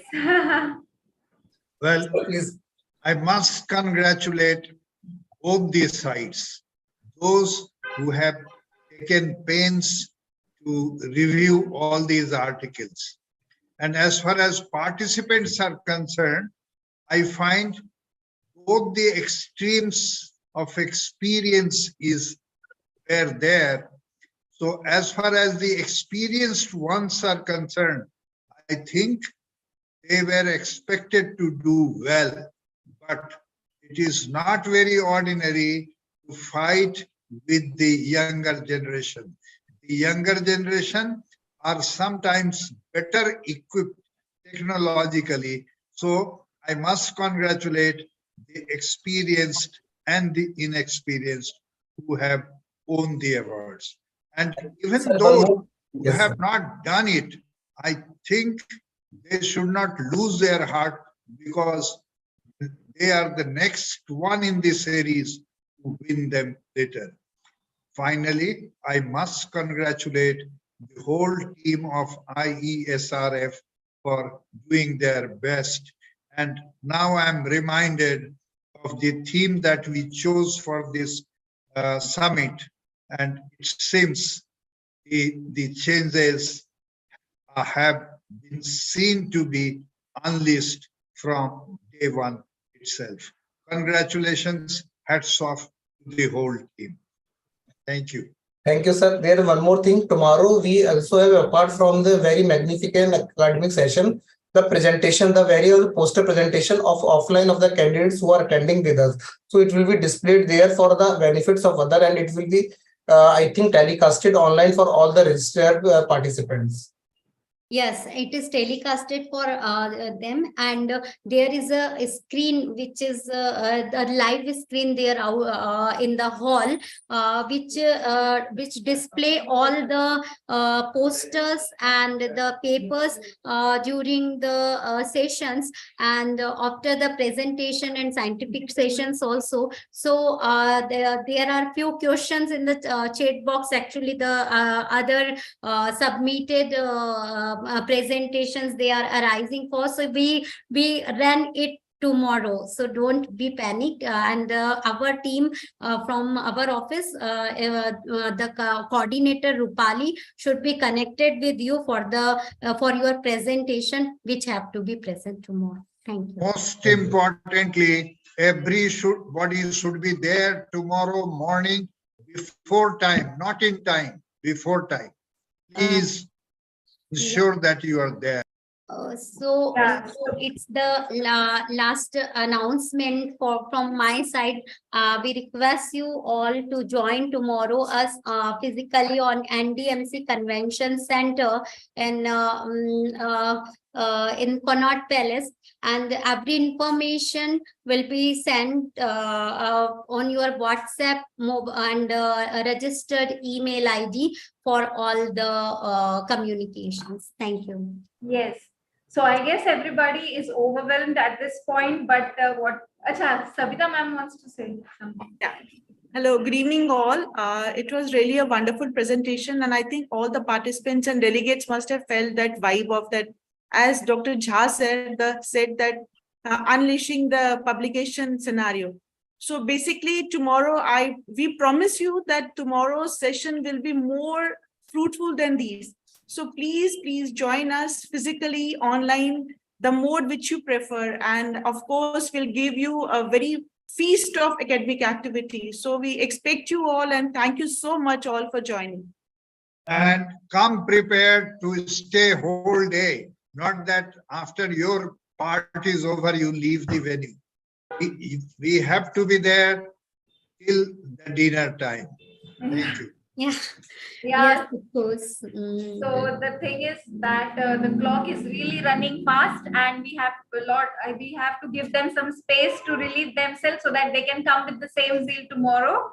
And thereby, now I hope everyone has got enriched already. And before signing off, ma'am, I would like to present a short word of thanks. So this, this protocol cannot be complete without it. The most grateful heart from whole ISRF team, I would like to represent this vote of thanks, which extends to all the honorable speakers, those who have fetch out their valuable time to give such wonderful presentations.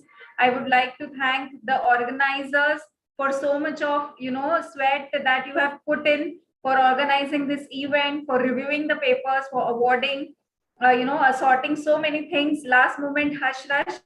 So thank you so much for presenting a great show over here. I would also like to thank all the technical staff that is behind this event for so long. And of course, the main shareholders, our sponsors. I would like to extend vote of thanks to Innovative Publication for the generous support always, to IIMHS Institute, BMAX Global, SOADH, I don't know, it's SOD, manuscript peer review process, and to every other person who has directly or indirectly contributed for the success of this conference. Thank you so much, everyone, once again. Ketki, I know it is very difficult to plan now. I would have loved if you could have arrived in Delhi tomorrow morning before the sessions. Yes, sir. But I must say, we will definitely miss your fluency in organization of the program. Thank you, sir, for being so kind always to me. Thank you. Same, sir. I mean, I emphasize her in my number of time, but she has another priority. So this time she is not able to join, but yeah, I also miss her a lot. Thank you, madam. Thank you so much. Okay, have a great time ahead, and please join tomorrow. Stay tuned. Thank you. Goodbye. Thank you. So with the permission of somebody wanted to know if the tomorrow's program will be online or not. Any clarity? Yes, Tomorrow it is going to be on. Yes, tomorrow program is online. Is everyone is audible? I mean. Yes, you are audible. Okay, because Dr. Jha's voice is gone, so I thought there is some. You are audible. So, sir, I would like to inform you, tomorrow is again the hybrid program. This is so it is broadcasted on the same link, and you can access through the link, and one of the IT coordinator is in a contact with you, so you can even communicate with them also on chatting. So it is an interactive again tomorrow, but you can join through the same link. Thank you. With the permission of Chair and Dr. Jha, sir, should we conclude the session for today? Please. Please.